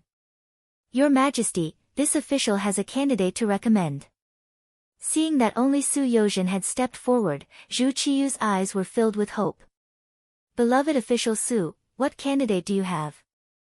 Quickly tell me. This official recommends the Duke of Loyalty and Courage, Yang Qindong. Su Yozhen's expression did not change as he spoke without panting, using his calmness to pacify the agitated Zhu Qiyu. Duke of Loyalty and Courage? Zhu Qiyu had an expectant look on her face, but what she got in return was a sharp intake of breath. He had just reprimanded Yang Qindong and asked him to apologize to the Japanese envoy. In return, Yang Qindong disobeyed the imperial edict. For this reason, he had just arranged for Hu Shao to reprimand the other party a second time to save face and emphasize his imperial power. But now, he needed Hu Shao's help. Looking at it this way, wasn't he wrong? Wasn't he slapping himself in the face? He thought that if he had not ordered Dong Chunhua to reprimand Yang Qindong, he could have blamed the war on Yang Qindong. After all, it was true that Yang Qindong had smashed the gate of the Japanese emissary's courtyard. But now, if he had reprimanded Yang Qindong, wouldn't it mean that he had already been punished? Moreover, the capital had been targeting the Duke of Zhongdan recently, and Yang Qindong had said that Japan was a friendly country and would not do anything to them. And wasn't all of this a slap to his face? While Zhu Qiyu was still reflecting. I second the motion. After Su Yozhen recommended Yang Qindong, the Minister of Revenue, Wang Zhi, immediately stood up and expressed his position. At the same time, he couldn't help but look at the left assistant minister of the Ministry of Justice in a new light. He found that this person could always do amazing things at critical times. For example, when the Walla army arrived, he recommended Yang Qindong. It turned out that his approach was right. And when it came to wartime, the first person who thought of the Duke of Loyalty and Courage was this person. But when it came to peaceful times, this person always made trouble for Yang Qindong. Suddenly, he couldn't see through him. I second the motion. The Duke of Loyalty and the mercenaries have a very good relationship. Once he can be asked to help, the Japanese samurai will be defeated in one blow like the Walla cavalry. The Minister of Rights, Hu Shao, also stood up at this time. He not only seconded the motion, but also expressed his opinion.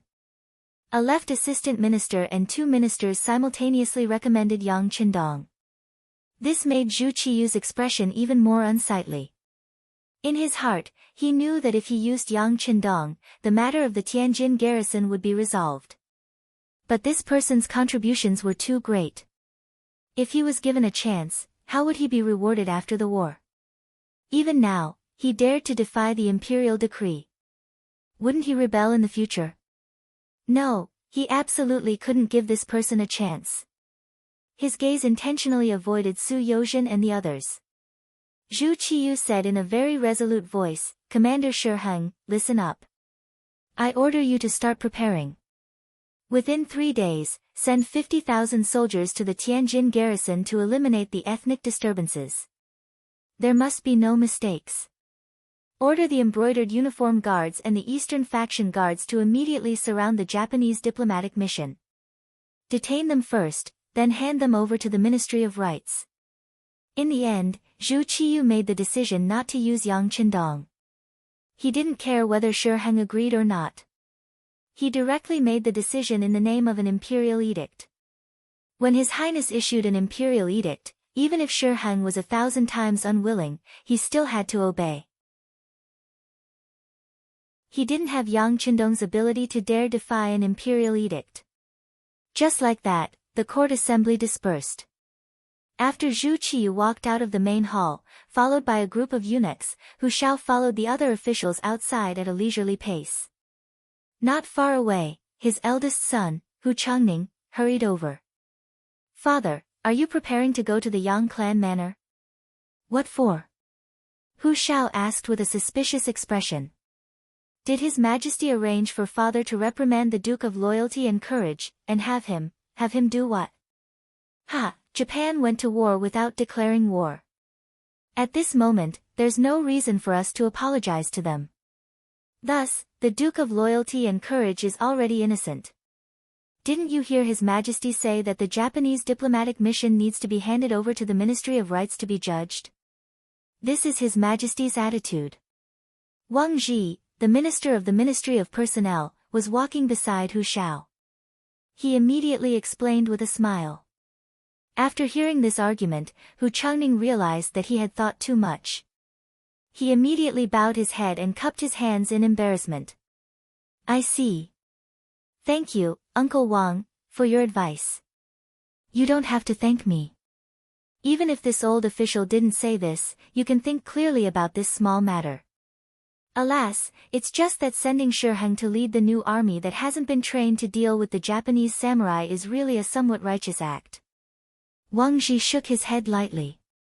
He was not worried about whether Hu Jiangning could figure out the crux of the matter in a short period of time. This person had a good father and a good son-in-law. He did not have the guts to suffer losses. However, Zhu Qiyu's decision to not let Yang Qindong take command, but to let Shiheng go, was really worrying.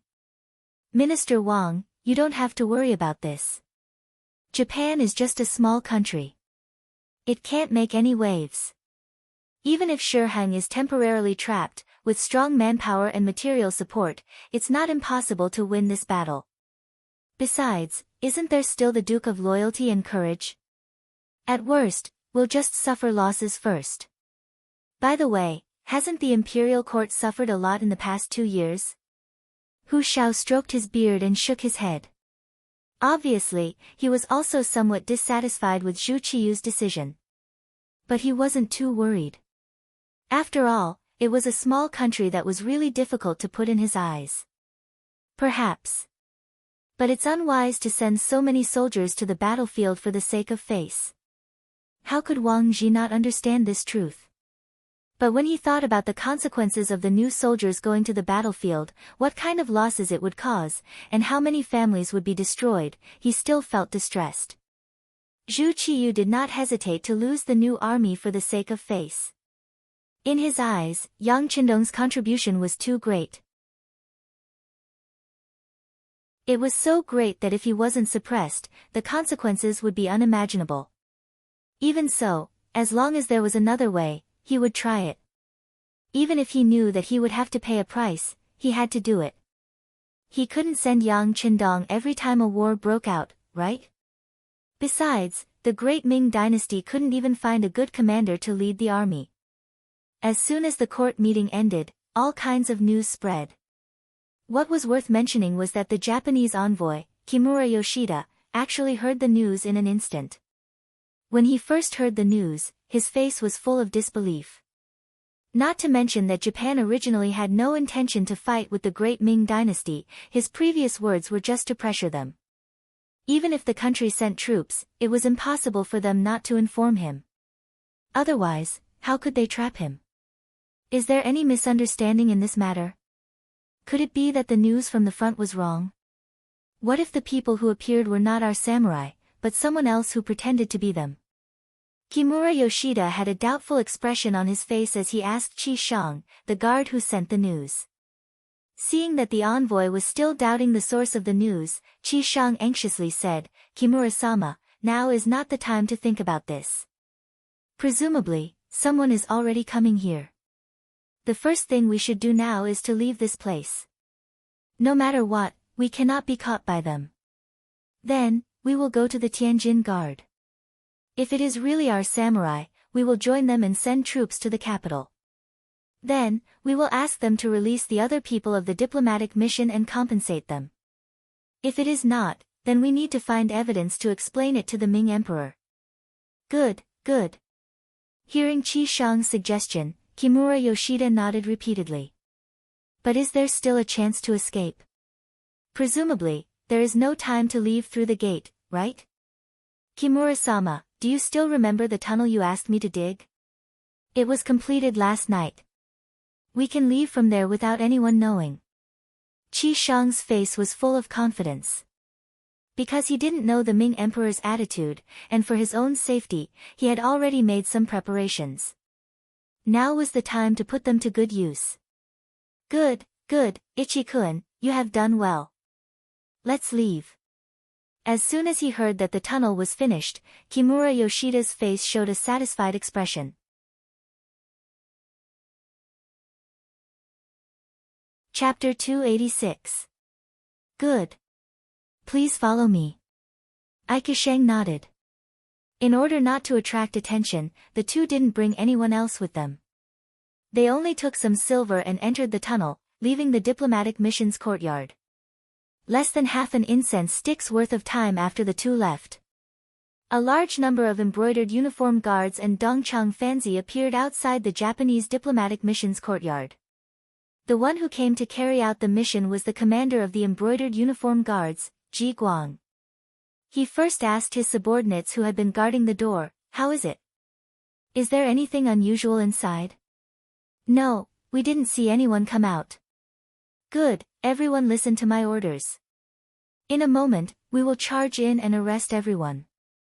Anyone who dares to resist will be killed." After Ji Guang gave the order to his subordinates, he waved his hand and broke the door open. As the embroidered uniform guards entered, the diplomatic mission's courtyard was soon filled with the sound of weapons clashing. In the face of the sudden appearance of the heavenly soldiers, the Japanese did not choose to surrender. Instead, they tenaciously resisted. However, due to the disadvantage in numbers, in just half an hour, the Japanese were dead, injured, and captured. After the battle, the courtyard was filled with the smell of blood. However, the embroidered uniform guards seemed to be used to such scenes. They lightly counted the number of captives while looking for the enemy's leader. After a while, the former envoy, Aoki Yuki, was found. However, Kimura Yoshida and his guard, Aikashang, were missing. "Master Ji Guang, we found a tunnel that leads to the neighboring street outside. There are traces of people walking on it. It should be the missing Kimura Yoshida and Aikashang." An embroidered uniform guard stepped forward and respectfully reported to Ji Guang. "Want to run? Pass down the order to strictly check the city gates. They must not be allowed to escape." Ji Guang said with a gloomy face. An important person had actually escaped. This was a dereliction of duty. Of course, if the two of them escaped, wouldn't it mean that they had a guilty conscience? Kimura Yoshida and Aikashang used the tunnel to walk out of the neighboring street. When they finally walked out of the dark and damp tunnel, they could breathe a breath of fresh air. A thunderous voice fell in their ears. "How is it? The tunnel doesn't feel good, right? Hee, tie them up." The one who spoke was Yang Wu. He had been waiting here on Yang Qindong's orders since last night. Although De Ming did not notice the digging of the tunnel, the security bureau, who had already bribed the cook of the diplomatic mission, discovered the problem. How did the diplomatic corps, which did not do any work or training, suddenly increase their appetite and purchase many iron tools and bamboo baskets for digging tunnels? Yang Qindong had once taught him that any small matter could become a big matter. It all depended on whether or not it could attract your attention. After Yang San received the news, he increased the intensity of his investigation. Naturally, the matter of the underground tunnel did not escape his eyes. Thus, Yang Wu's actions came about. When the steel knife was on his neck, Kimura Yoshida still said arrogantly, "What are you doing? Am I a Japanese emissary? If you kill me, wouldn't that incite a war between the two countries? Can you bear such a sin? Sigh, you talk a lot of nonsense." Yang Wu shook his head. This kind of threat was nothing to him. If not for the sixth young master's order to keep him alive, he would have killed him long ago. However, just because he could not kill him did not mean he could not vent his anger. He raised his hand and struck Kimura Yoshida's neck. The powerful force immediately knocked him out. Qi Shang, who was beside him, shrunk back in fear. Qi Shang's reaction fell into Yang Wu's eyes. Seeing how cowardly Qi Shang was, he could not help but glare. This glare scared Qi Shang out of his 7 souls. "Don't do it, I'll knock myself out." As he spoke, Qi Shang slammed his head against the wall in front of him. His entire body was bleeding from his head and he fainted. At least he knows what's good for him. I originally wanted to teach him a lesson, but unfortunately, I can't. Seeing that Qi Shang had knocked himself out, Yang Wu sighed and said with dissatisfaction, "Brother Wu, why don't you just kill him?" Leng Feng, who came with Yang Wu to carry out the mission, suggested when he saw that Yang Wu was not satisfied. "Forget it, there's no point in killing someone who has already fainted.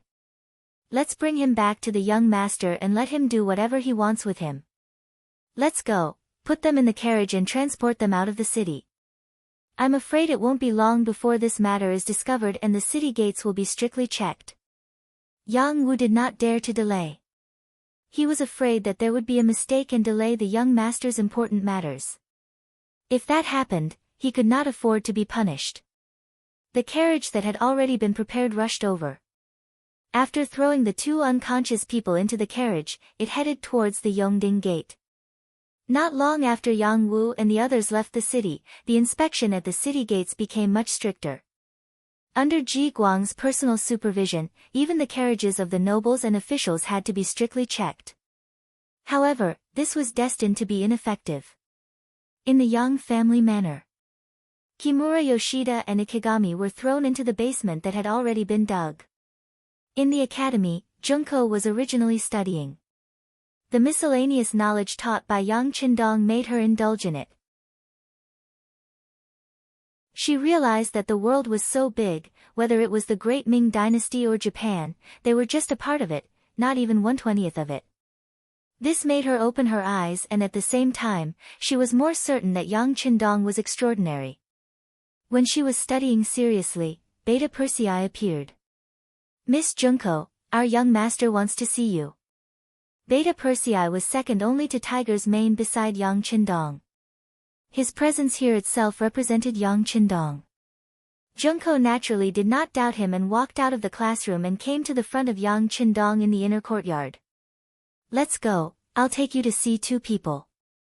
After seeing Junko, Yang Qindong smiled, and then very gentlemanly made a gesture of invitation and took Junko to the basement.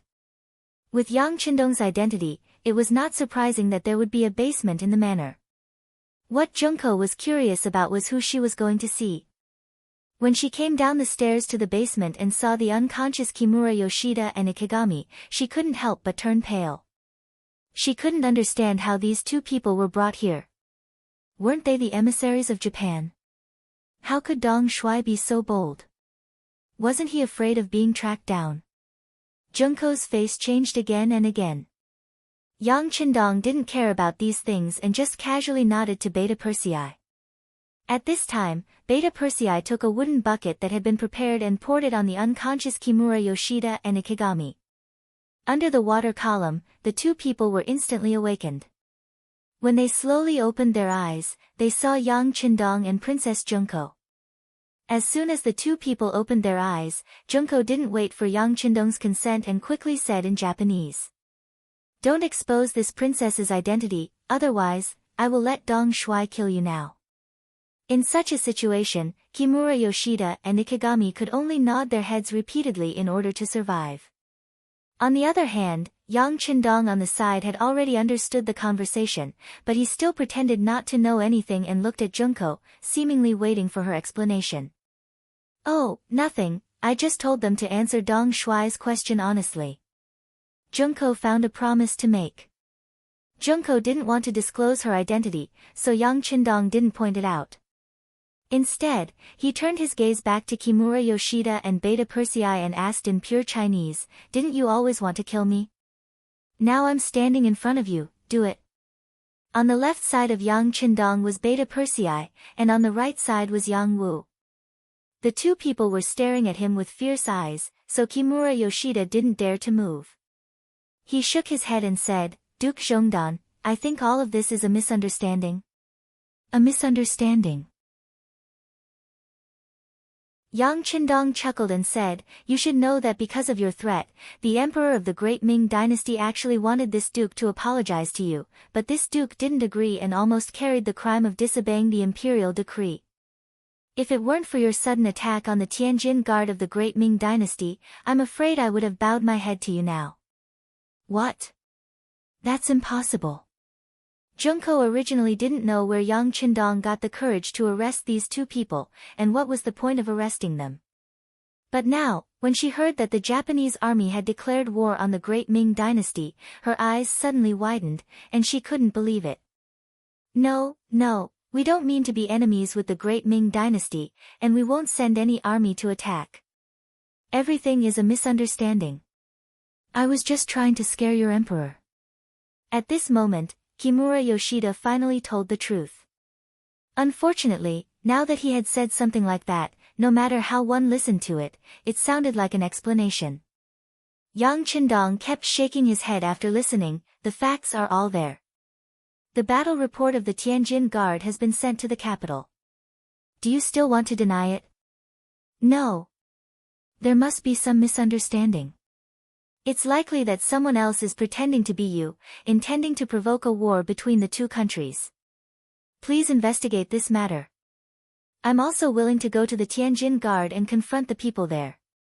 Kimura Yoshida kept shaking his head, indicating that he didn't know anything.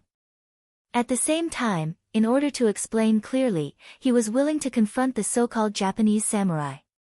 Kimura Yoshida would make such a choice, which was exactly what Yang Qindong was worried about. That was why he kidnapped the two people here. He couldn't let the great Ming dynasty catch them. Otherwise, things were likely to be exposed. Fortunately, before he could do anything, the two people escaped through the tunnel, which saved him a lot of trouble. Yang Qindong naturally knew what was going on, and of course, he wouldn't admit that everything was arranged by him. Seeing that Kimura Yoshida didn't admit it, he pretended to be angry and said, "Very well, the facts are all there. If you still want to deny it, then I have to use some means."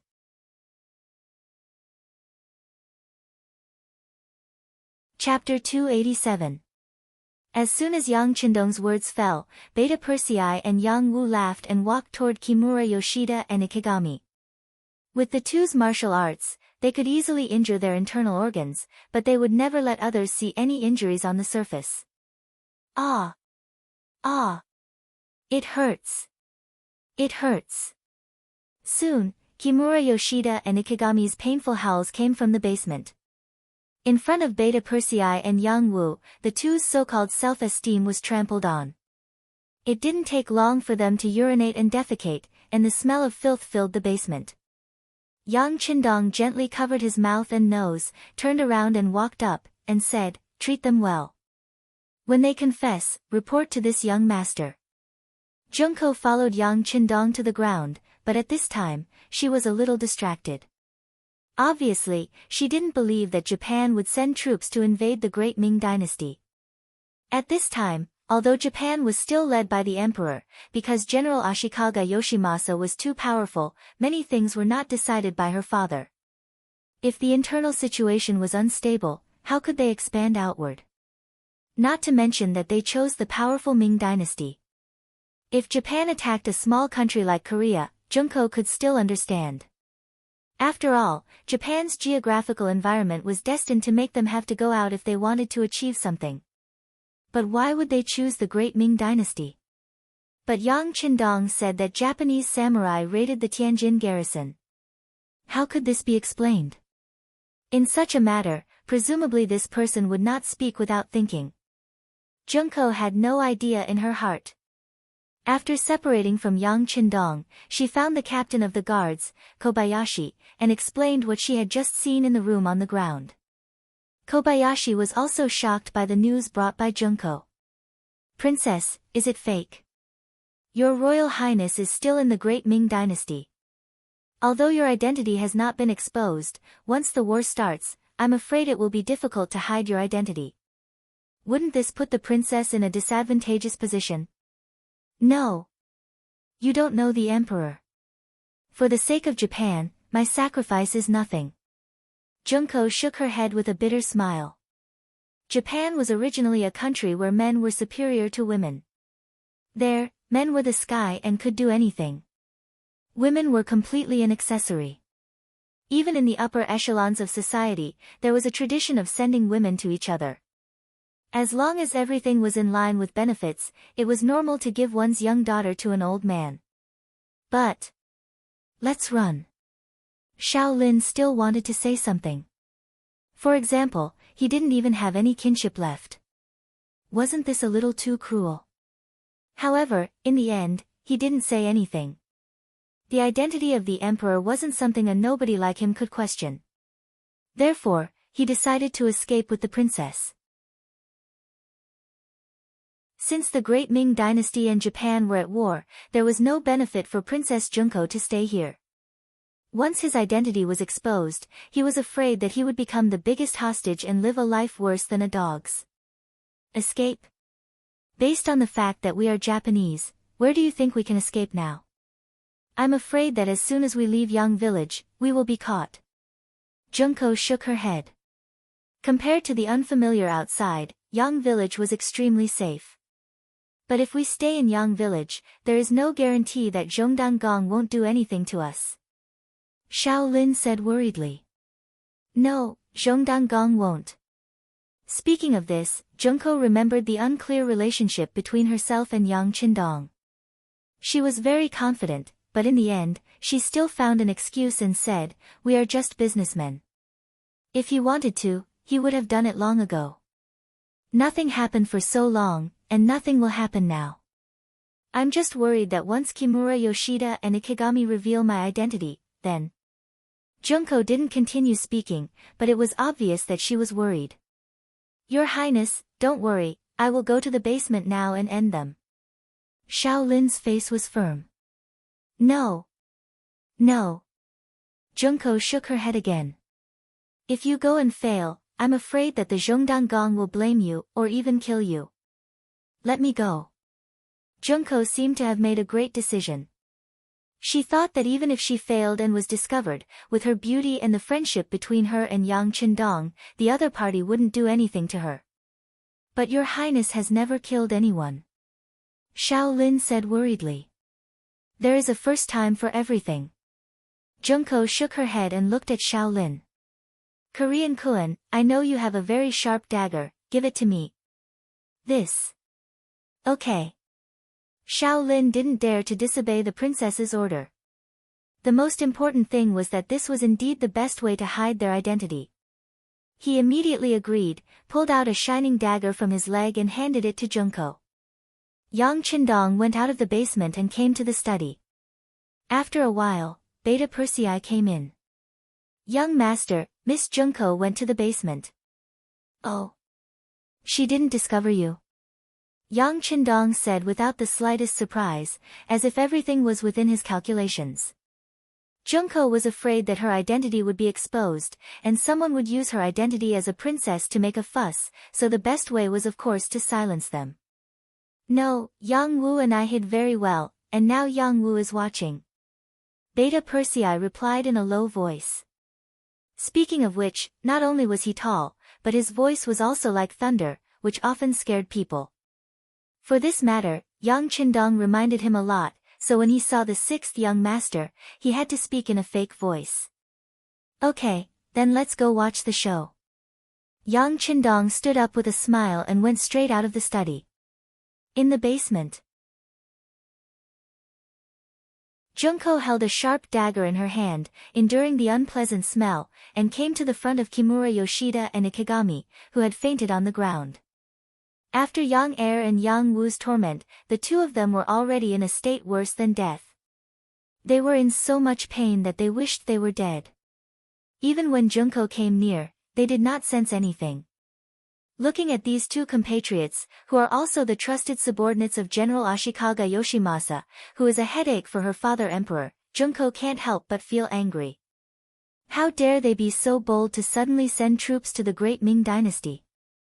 How could they not know that the current great Ming dynasty was not something that Japan could afford to provoke?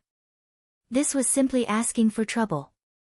Thinking that it was because of their wrong judgment that it was likely to lead Japan into the war and greatly weaken the national strength, Junko raised the dagger in her hand with resentment, and then suddenly stabbed Kimura Yoshida, who was closest to her, in the chest.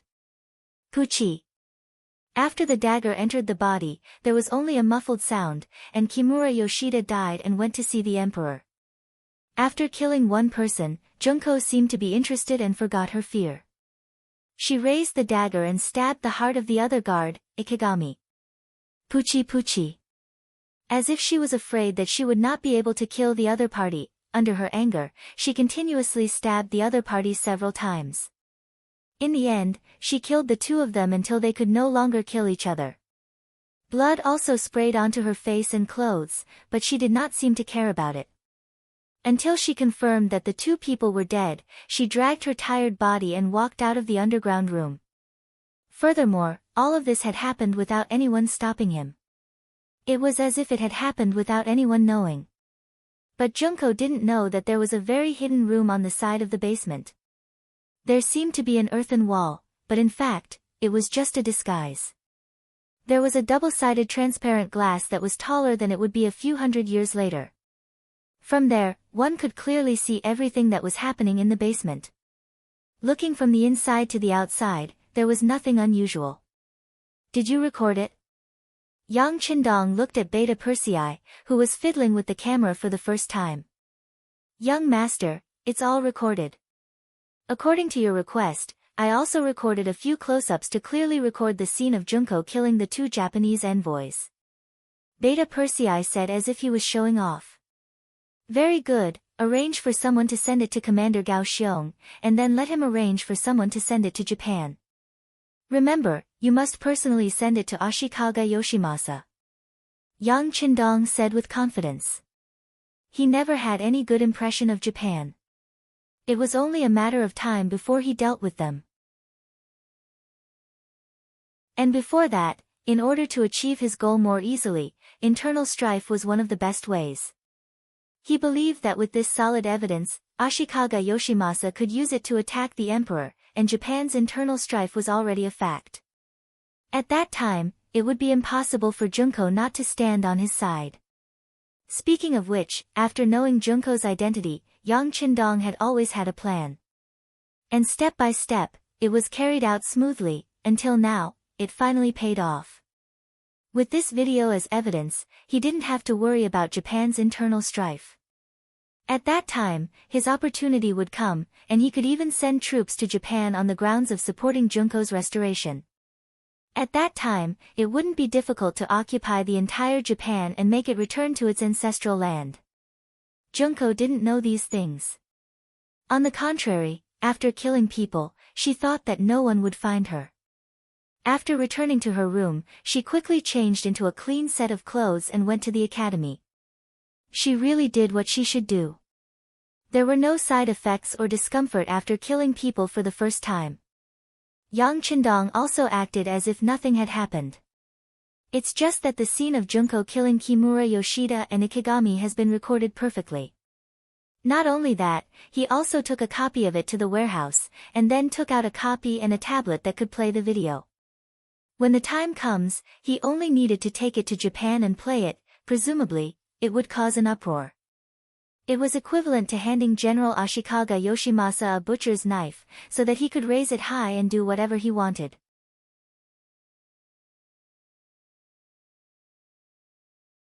Chapter 288.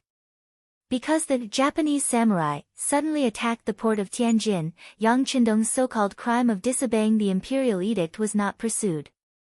Since they had already made their move, there was no point in asking the Duke of Loyalty to make any more promises.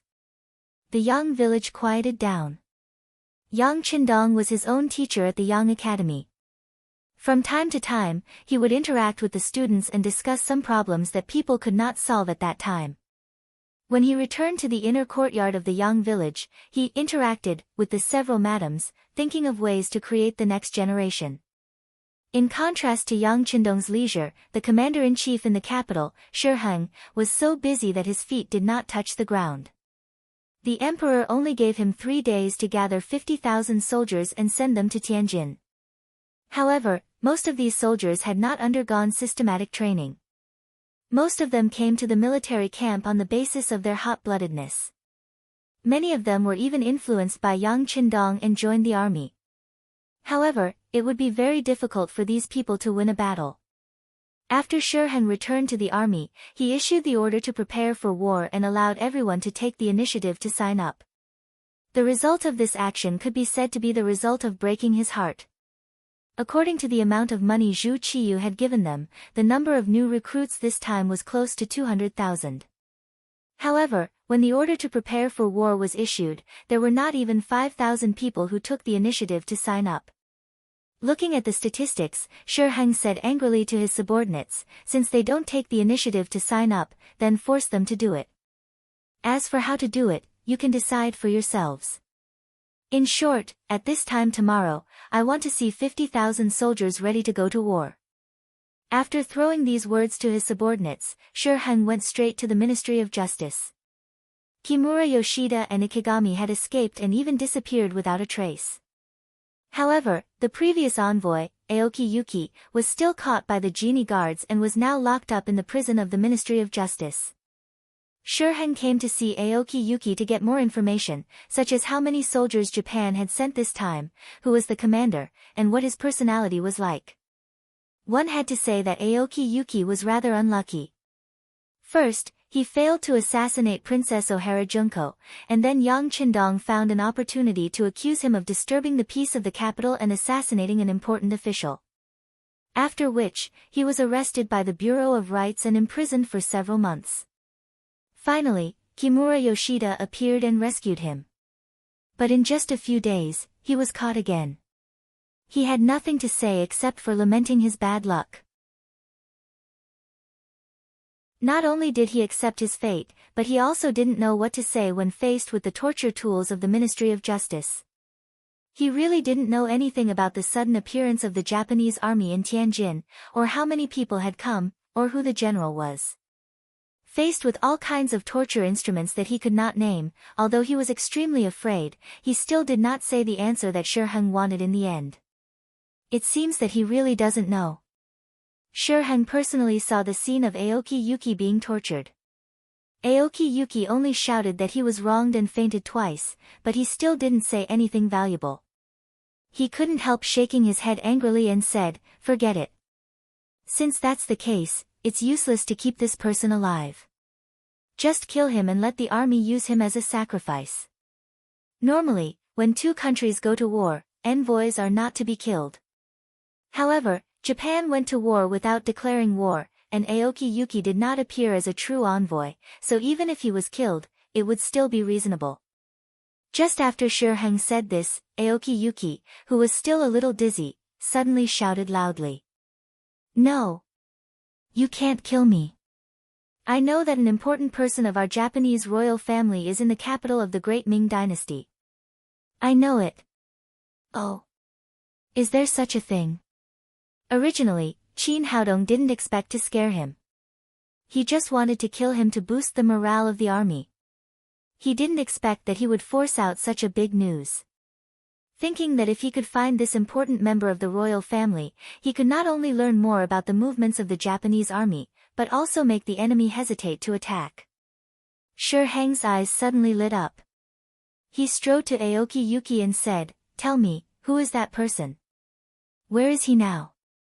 I need to rest. I need someone to treat me. Otherwise, I won't say anything even if you kill me." Aoki Yuki took this opportunity to put forward his condition. Aoki Yuki had been injured twice. If he was not treated at this moment, he would bleed to death. Although Shi Heng wanted to know immediately, he knew that sometimes the will of a dying person could not be measured by ordinary means. He nodded immediately. "I can ask someone to treat you right away. I can also give you good food and drink. I can even promise to let you continue to live. But remember, if you don't say his name and dare to play tricks on Marquis, I promise that you will beg for death." "Humph. Come on, take him to be treated." Aoki Yuki finally survived. And as Shi Heng said, he ate well, drank well, and even had a good sleep. But early the next morning, when he just opened his eyes, he found Shi Heng standing in front of him in a suit of armor. From this, it could be seen that Shi Heng was already impatient. After seeing Aoki Yuki open his eyes, his voice immediately sounded in his ears. "Marquis, whether you have rested well or not, and whether you want to say something or not, I only want to tell you one thing. I'll only tell you one thing. You have 10 breaths of time to tell me the identity and hiding place of that person. Otherwise, I'll kill you with a swing of my blade." After saying this with a cold face, Shi Heng pulled out his sharp waist saber and slowly moved it toward Aoki Yuki's neck. As he moved closer, he said, 10, 9, 8, 7, cold sweat immediately flowed down Aoki Yuki's neck. He could feel that the other party wasn't just scaring him. He really wanted to kill him. At the same time, he began to think rapidly in his mind whether he should tell the other party that Junko was the princess. 3. 2. When he counted to 2, Aoki Yuki's body trembled. It was better to live than to die. Although he didn't know if he could survive after telling the other party, if he didn't say it, he was sure that he would die right now. Even if he could only live a little longer, it was still a glimmer of hope. He immediately shouted, "I'll tell you, I'll tell you. She is the daughter of our emperor, Princess Junko O'Hara. She is now in the Yang family manor." The army in the capital was gathering, and all kinds of useful information flew to Yang Qindong's desk like snowflakes. Yang Qindong shook his head when he saw that the 50,000 soldiers had already been selected. Most of them were poor soldiers who couldn't afford to send money to the Baihu and Qianhu because they didn't have the money or power to send them to the front lines. When two armies fought, no matter how good the timing, location, and people were, there was one thing that was more important, and that was the morale of the soldiers. If one didn't have this, no matter how many soldiers they had, they were likely to lose the battle. Fortunately, the opponent this time wasn't the real Japanese army, but the Yang family navy led by Gao Xiong. They must be anxious because of the lack of manpower, and these 50,000 soldiers were sent to their doorstep. Of course, they wouldn't reject them. Pass this information to Commander Gao. At the same time, tell him to capture as many prisoners as possible. These people don't have any complicated backgrounds, and they are all useful people. Yang Qindong said to Tiger's Mane, and then handed over a stack of information. Hee, young master, this time Commander Gao will be very happy. Tiger's Mane thought that if they could capture these able-bodied men, it would greatly alleviate the problem of the lack of young men in Qiqian City. He couldn't help but smile and say, "Yes, he will be happy for a while." Yang Qindong also nodded with a smile on his face. Since they were forced to be selected, then those who had a little bit of background, and even those who were rich, wouldn't be included. This time, Shi Heng did a good thing, and gave him so many good soldiers. Just as he thought of Shi Heng's name, Yang Wu's voice came from outside the study room. "Young master, there is a large group of people outside the manor. It seems like there are soldiers, imperial guards, and some eunuchs." "Huh?" Yang Qindong, who suddenly heard the news, showed a puzzled expression in an instant. Now that the war was imminent, no one should care about him, but why did so many people come? If they were looking for trouble, then it didn't make sense. In front of an external enemy, the most taboo thing was internal instability. Who had the guts to look for trouble at this time? "Young master, I will immediately send people to be on alert."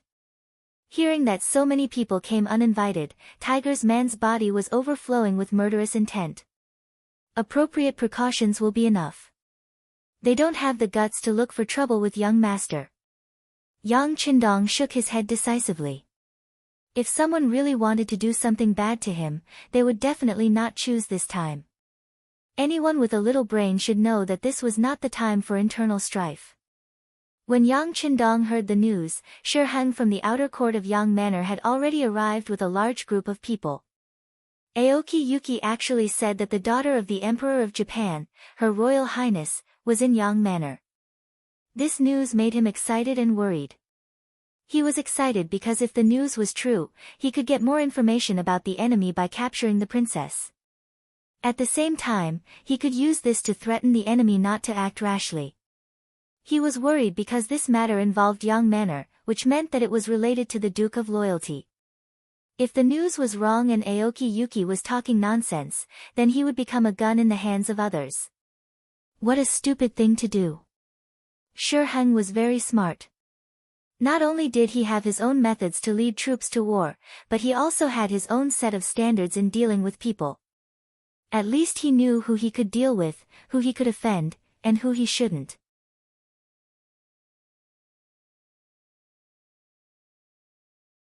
Chapter 289. In his mind, Yang Qindong was one of those people that he couldn't afford to provoke, perhaps even the most important one. This was because this young man had achieved success at a young age, had a straightforward temper, and possessed considerable strength. If he were to offend him, it would truly be troublesome. Until his position was sufficiently stable, he didn't want to have anything unpleasant happen to him. Even in the imperial court, when everyone was impeaching Yang Qindong for his actions, he had cleverly refrained from taking a stand, only following the crowd. He didn't object, but he also didn't deliberately support anything. But this time, the matter that Aoki Yuki had brought up was far too important, so important that he would rather offend Yang Qindong than take the risk. Thus, he had come just so that he wouldn't push things too far. Not only had he come, he had also requested the imperial decree to invite the commander of the embroidered uniform guard, Hu Changning, and the imperial horse supervisor, Ru Zhu. He had invited Hu Changning because of his special relationship with Yang Qindong. With this person present, the matter wouldn't become so awkward that no one would be able to extricate themselves from the situation. He had invited Ru Zhu because he was one of His Majesty's subordinates.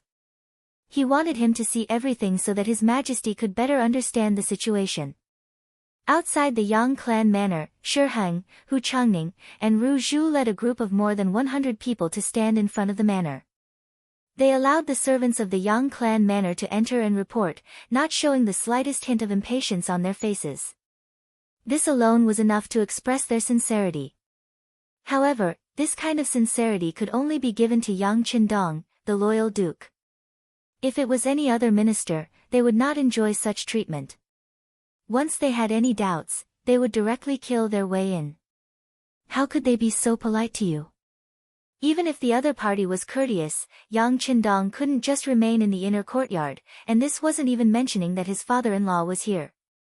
Under the protection of a group of mercenaries in camouflage uniforms, he came forward in a green robe. Camouflage uniforms held a special meaning in the eyes of important officials. Putting aside everything else, just the advanced firearms in their hands were enough to make countless people envious. But the only one in the capital who could truly command them was the Duke of Loyalty and Courage. It was said that not even the emperor could afford to invite him. The camouflage uniform also represented an existence that could not be offended. This was because not only did they represent themselves, but they also had a powerful force behind them. If they really offended them, fought with them, and suffered casualties, then who knew if the army behind them would send a large army to deal with them? If it really came, would the great Ming dynasty be able to withstand it? These were all unknowns. It was precisely because of the unknown that no one dared to try. This made the army seem even more mysterious and powerful. Now, as soon as these mercenaries appeared, it could be seen that there was a commotion in Shi Heng's troops. It was obvious that not only the officials, but even the soldiers knew how powerful these mercenaries were. Ha ha ha, I didn't know that the three of you would be honored by my presence. Please excuse me for not going out to meet you, Yang Qindong said as soon as he appeared and bowed to everyone. Everyone knew that this bow was for his father-in-law, Hu Zhangning, so other than him cupping his fists to return the bow, Shi Heng and Ru Zhu both smiled and did not say anything. After the salute, Yang Qindong still had a full smile on his face, but when he spoke, his confidence was obviously a bit stronger. But I don't know why you came to my Yang family village and made such a big scene. What's the matter? Doubts always needed someone to solve them. When Shi Heng and Ru Zhu's eyes fell on Hu Zhangning, although he was unwilling, he could only open his mouth and say, Duke of Loyalty and Courage, the matter is like this. The former Japanese envoy Aoki Yuki pointed out that there is a very important person in Japan in our great Ming dynasty, and he is in the Yang village. This time, we came to take this person away. As soon as Hu Zhangning's words fell, Yang Qindong's eyebrows slightly furrowed at first, but then they quickly relaxed. He finally knew the purpose of the other party's visit. It seemed that the fact that Junko was the princess of Japan had been exposed. Yang Qindong had already mentally prepared for this. After all, the fact that Junko was the princess of Japan was not a secret. In addition, she was originally beautiful and was cultivated as a seed by the Emperor of Japan. There were too many people who knew her. It was too difficult for such a famous person to not be known by others. Fortunately, this person's value had been used when he killed Kimura Yoshida and Aikishang yesterday. It was not a waste to keep him around for so long. But there were more important things that required Junko's cooperation in the future.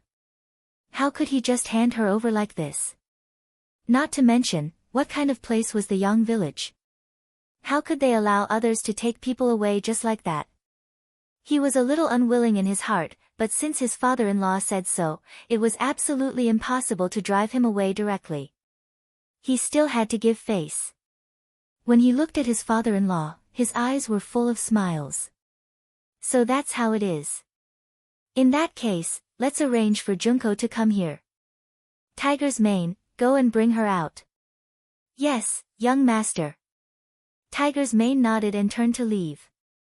His mind was full of the look that Yang Qindong gave him, as if to remind him of something. When he considered that the young master treated Junko differently, he made a decision.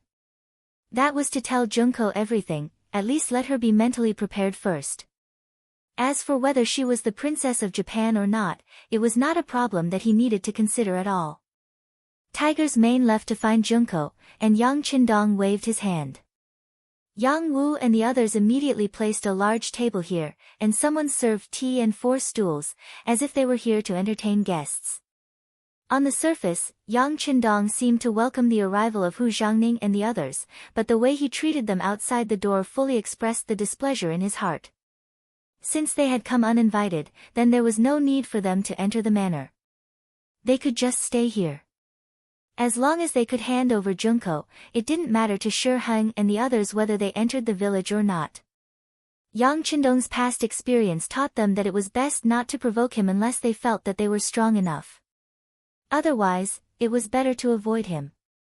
Even if there were some things that couldn't be avoided, it was best not to enter the village. The 3 of them sat at the temporary table without the slightest bit of displeasure. They drank their tea in satisfaction and were even able to reveal the scene of them chatting and laughing. Yang Qindong's face had been maintaining a formulaic smile, but the more it was like this, the more no one dared to look down on him. Even Shi Heng secretly observed him several times. He found that the more contact he had with this person, the more he couldn't see what this person was thinking. It had already been proven that this kind of person was the most terrifying.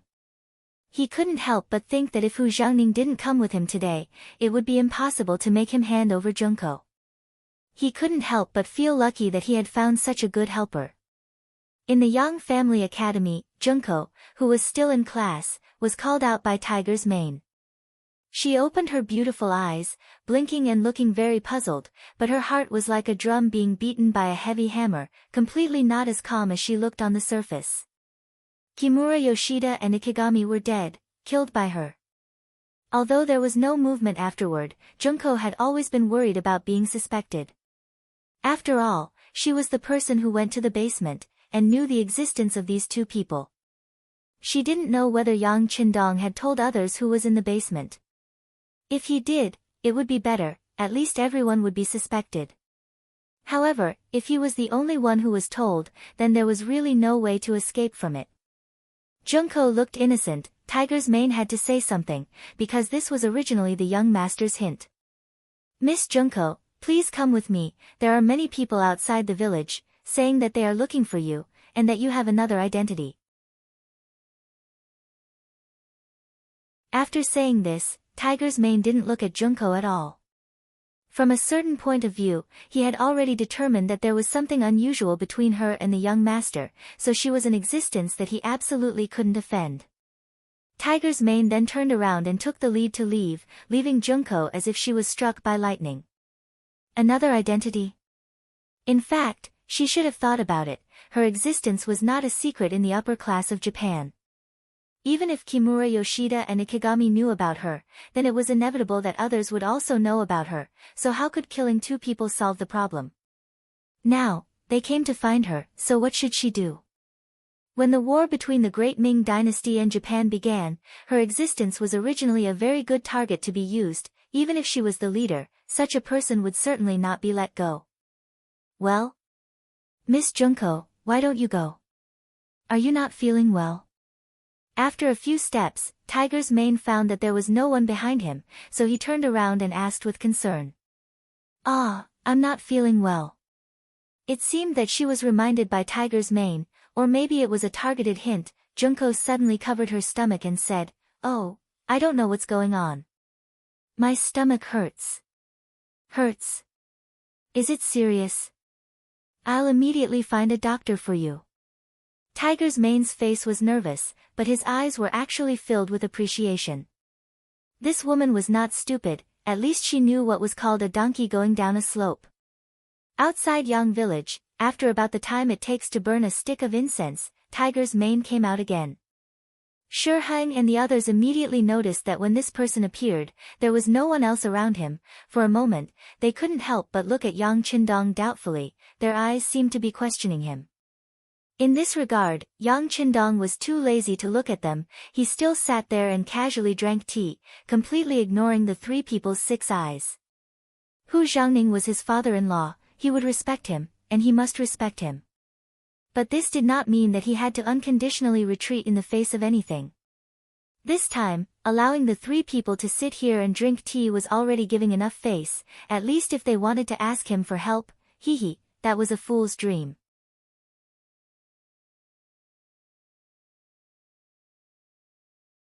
Chapter 290. Obviously, Tiger's mane understood the meaning of Yang Qindong and walked out alone. After a while, under the doubtful eyes of several people, Tiger's mane came to Yang Qindong's side and said in a voice that everyone could hear. "Young master, Miss Junko is sick, and the doctor is treating her." How can it be so coincidental? Before Yang Qindong could say anything, Ru Zhu, who heard it, already stood up with a look of disbelief. Looking at him, he almost reached out and accused Yang Qindong of lying. "What do you mean by coincidental? Sick is sick. Is it possible that this is also fake?" Dealing with a eunuch, although this person's status in the eunuch group was not low, but after Yang Qindong showed his fangs in a timely manner, there were few people who could put him in his eyes. Therefore, to deal with Ru Zhu, there was no need for him to say anything.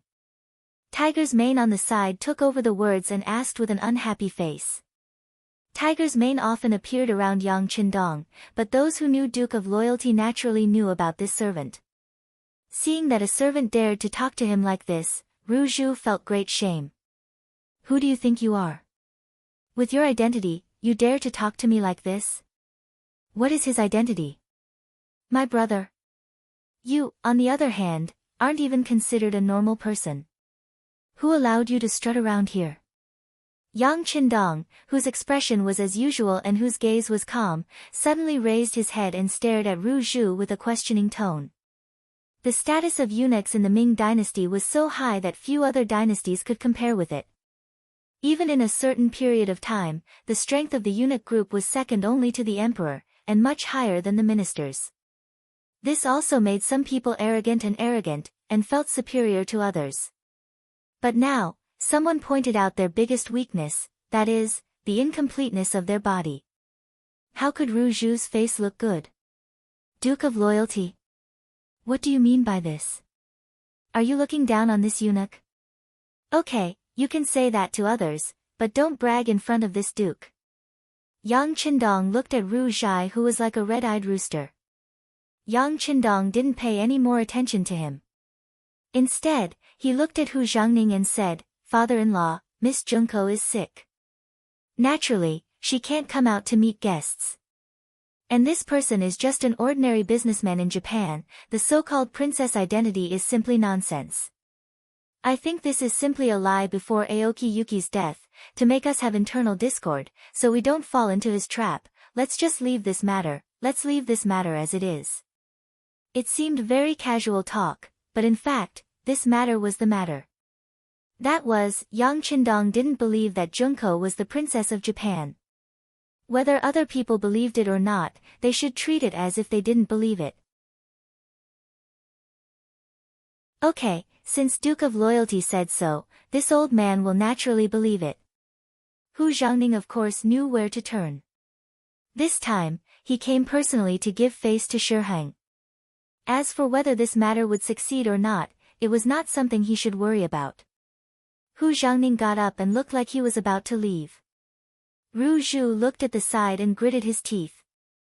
This was clearly Yang Qindong and Hu Jiangning in cahoots.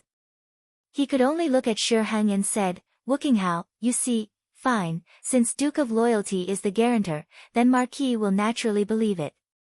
Sorry to bother you this time." Shi Heng was a smart person. After knowing that this matter was impossible, he immediately backed down. One was the famous Duke of Loyalty, the other was the eldest son of the Minister of the Ministry of Rights who served several emperors. Which one of them was easy to deal with? Now, his main task was to prepare troops to support the Tianjin garrison. As long as this battle was won, it would establish his position and strength in the army. At that time, if there was a chance, he would have some strength to compete with Yang Qindong. So what if he backed down now? What's more, if this Miss Junko was really a princess of Japan, it would be a good thing to let her stay by Yang Qindong's side. She would be a cannon that would explode sooner or later. Shi Heng had his own thoughts, so he went along with the conversation. Ru Zhu knew that it was impossible for him to get anything out of this. But today, he hit a wall here, so he remembered this grievance in his heart. One day, he would definitely return it. At that time, he would let Yang Qindong know that a eunuch like him could not be offended. Everyone left. Originally, they wanted to take Junko away, but because Yang Qindong acted shamelessly, they did not even see her. It seemed that the thunder was big but the rain was small. But that was not the case. The words Shi Heng said when he left were actually a trap set by the sixth young master. The words, Duke of Loyalty, had already damaged the relationship between Yang Qindong and Junko. If this person was really a princess of Japan, then he would have to bear all the consequences. This seemingly unintentional sentence was, in fact, a sharp blade was hidden in it. If it were someone else, they would naturally be worried at this moment, but in Yang Qindong's eyes, this was not a problem at all. The reason why Shi Heng did not make things difficult for him now was that he wanted to wait until he was stronger. But he did not know that as time passed, the expansion of the Yang Xie's new army was much faster than the growth of the Ming dynasty's army. In other words, the longer the time passed, the bigger the gap between the two sides would be. At that time, how could Yang Qindong be afraid of Shi Heng? Not to mention, there was already a chance to deal with him. Inform Regiment Commander Gao to make preparations in the Tianjin garrison. We must serve our commander-in-chief comfortably.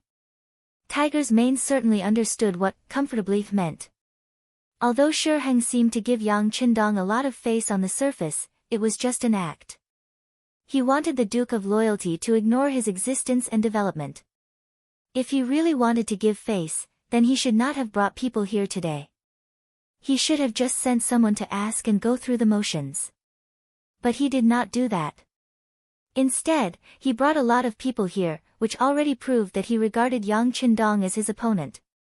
More importantly, both sides relied on the military. Even so, how could they get along with each other in harmony? With his shameless methods, Shi Heng naturally could not complete the fact that he had an extra bargaining chip in his hand. But he was not discouraged, or it could be said that he did not have much hope in the matter of Junko. In his view, when two armies confronted each other, it was a competition of strength. This included military strength, financial strength, and national conditions. And these Ming dynasty warriors should be much stronger than the Japanese samurai. Even so, what was there to be afraid of? He only needed to fight steadily. Once he reached a stalemate with the Japanese army, the final victory would belong to him. So after returning to the capital, Shi Heng did not show any displeasure. He still followed the previous plan to prepare provisions, uniforms, and weapons for the 50,000 soldiers who were about to set out. While Shi Heng was making all the preparations, Gao Xiong was also making preparations at the Tianjin garrison port. Today was the day Shi Heng set out with the army from the capital. Gao Xiong also received the order from the sixth young master to serve the commander well. This time, the person who came with Gao Xiong from the sea to Tianjin garrison was Battalion Commander Nie Tong. In the temporary command center, there was a huge sand table, which showed the complete topography of the nearby area. It was easier to see the situation and make better military decisions. The sand table showed that the distance from the capital to Tianjin garrison was less than 300 li. In other words, if the army was fast enough, they could reach here in just one day. Of course, the roads in the Ming dynasty were not developed. It was very difficult for 50,000 soldiers, and most of them were infantry, to travel 300 li in one day. Even elite soldiers could not do it. But Gao Xiong still made arrangements and called several battalion commanders and company commanders to discuss countermeasures. The Yang Xiannu army had a good tradition. Before the battle plan was decided, everyone had the right to make suggestions. But once the plan was decided, no one could have any other doubts.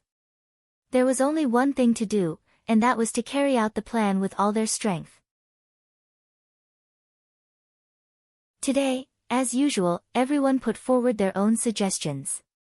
Led by battalion commander Nie Tong and 2 company commanders, they suggested to set up an ambush in the Langfang between the capital and Tianjin garrison. They would first give the enemy a heavy blow and break their morale. The Langfang was only 40 li away from the capital and 60 li away from Tianjin garrison.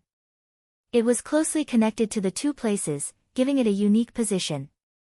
It was also a place that one had to pass through to reach Tianjin garrison from the capital. Nie Tong and the others had chosen this place for the first battle. It could be seen that they had put a lot of thought into it. However, Gao Xiong vetoed this plan. In his words, since everyone could see that the Langfang was such an important place, how could Shiheng not know? How could he so easily fall into this trap?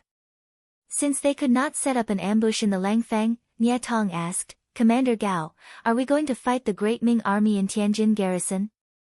The 6th young master said that in order to not reveal our true identities, it is best not to use firearms in this battle. We only have 2,000 people, so how can we be a match for the 50,000 Great Ming army? Who said we can't win if we don't use firearms? Who said we can only fight them in Tianjin garrison? Have you forgotten the sparrow tactics taught by the 6th young master? Gao Xiong laughed, as if he had a card up his sleeve. Sparrow tactics was a guerrilla tactic commonly used by China's militia to defeat the strong with the weak. Groups formed by the militia would come and go, gather and disperse, and be proactive and flexible. They would appear and disappear mysteriously to attack the enemy. During the War of Resistance against Japan, the militia of the anti-Japanese base would sometimes be in 2s or 3s, and sometimes in groups. They would appear in the mountains, forests, narrow valleys, tunnels, dark holes, and green gauze tents. Like sparrows pecking at food, they would shoot here and there, catching the enemy off guard and attacking them fiercely.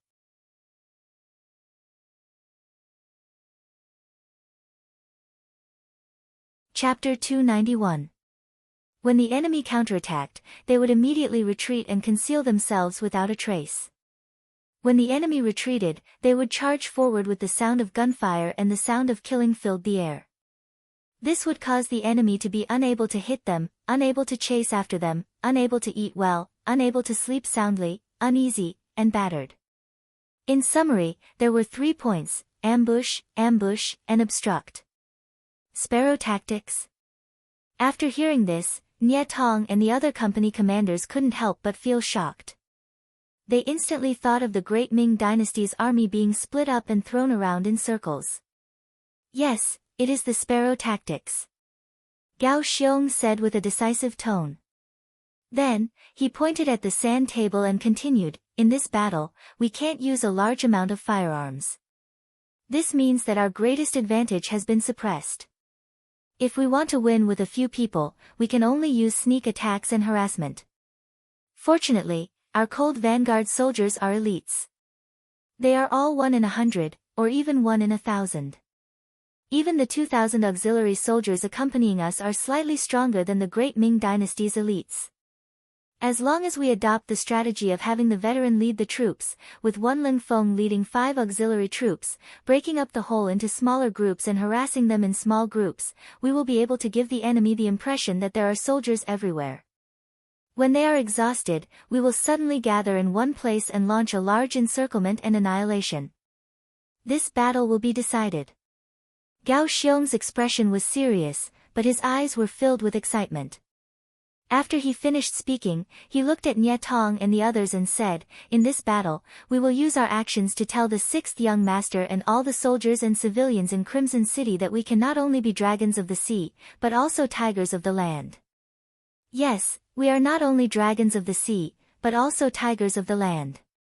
Nie Tong and the others stood solemnly and roared excitedly. Under Gao Xiong's leadership, the strategy was set. Next, it was time to redistribute the soldiers. In order to achieve the effect of having soldiers everywhere, the 400 cold vanguard soldiers were divided into squads. The first squad had 10 people and 50 auxiliary soldiers. This way, each squad had 60 soldiers. This way, they could hide themselves well and launch small-scale attacks. At the same time, they could train their troops. Presumably, after this battle, some of the auxiliary troops would have the opportunity to enter the cold front. There were exactly 4,000 people, divided into 40 small groups. After a day, they disappeared from the Tianjin Guard, hiding in the vast sea of commoners. According to Gao Xiong, this time, not only did they want to attack the great Ming dynasty's army, but they also wanted to abduct a large number of people. With the rapid development of Crimson City, it could be said that the city changed every day. If they wanted to maintain this speed, they needed a lot of manpower. Even the elderly and children could be used. Using the sparrow battle tactic, the soldiers infiltrated the commoners and encouraged them to bring more poor people to Crimson City. They would work hard and contribute to the development of the city and their beautiful future. The sparrow tactics began to be implemented. More than 2,000 cold fronts were like leaves blown by a strong wind, disappearing without a trace overnight. However, Commander-in-Chief Shi Heng, who was cautiously rushing to the Tianjin garrison, was unaware of all this. Not only that, but as Gao Xiong expected, the army was moving forward steadily. Originally, it was less than 300 kilometers away. Logically speaking, it would take at most 1.5 days for the army to reach this place. However, 2 days had already passed, and the army was still searching outside Langfang City. Shi Heng believed that if he were in Gao Xiong's shoes, he would definitely set up an ambush here. Therefore, as soon as they entered Langfang City, the army of 50,000 became extremely cautious and searched the villages one by one. They stayed here for 2 days, and it turned out that they did not find any enemies here. It seems that the Japanese army is afraid. Very good, order the army to speed up and enter the Tianjin Guard as soon as possible to eliminate these foreign races. The Emperor is still waiting for our report of victory. Since they did not encounter any danger in Langfang City, Shi Heng's originally cautious heart became much bolder.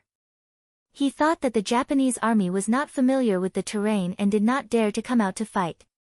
Therefore, he became bolder and ordered the army to speed up and go straight to their destination, Tianjin Guard. However, as soon as they took a big step, accidents began to appear one after another. Originally, they were prepared to have a good night's rest and go straight to Tianjin Guard tomorrow.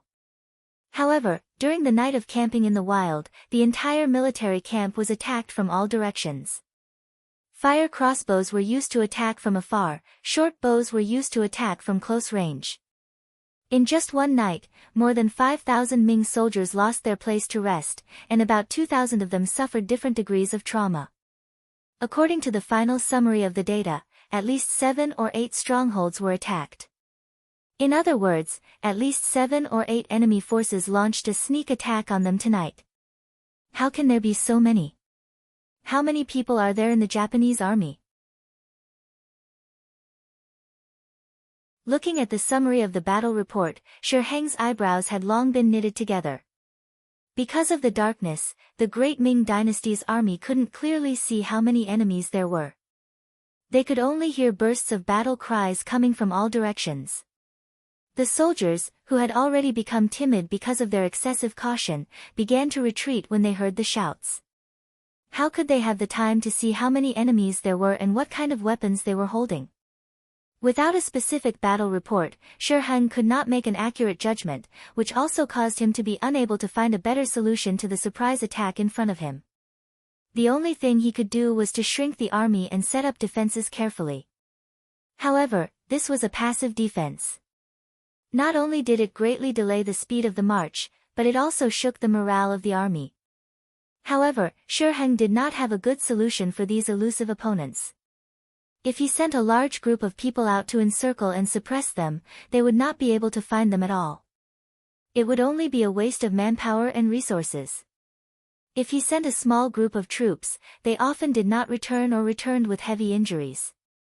A small group of people who were lucky came back and said that the enemy seemed to be everywhere and endless. After staying outside Langfang City for 2 full days, they had been attacked more than 60 times.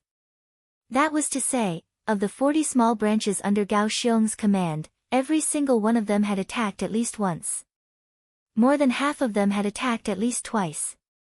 Under so many attacks, the result was that the Ming army lost nearly 10,000 people. Most of them were injured, and not even 1/10 of them were killed. The battle losses were not small. After all, they had lost 1/5 of their troops without even seeing the enemy. They did not dare to imagine what the result would be if they faced the enemy head-on.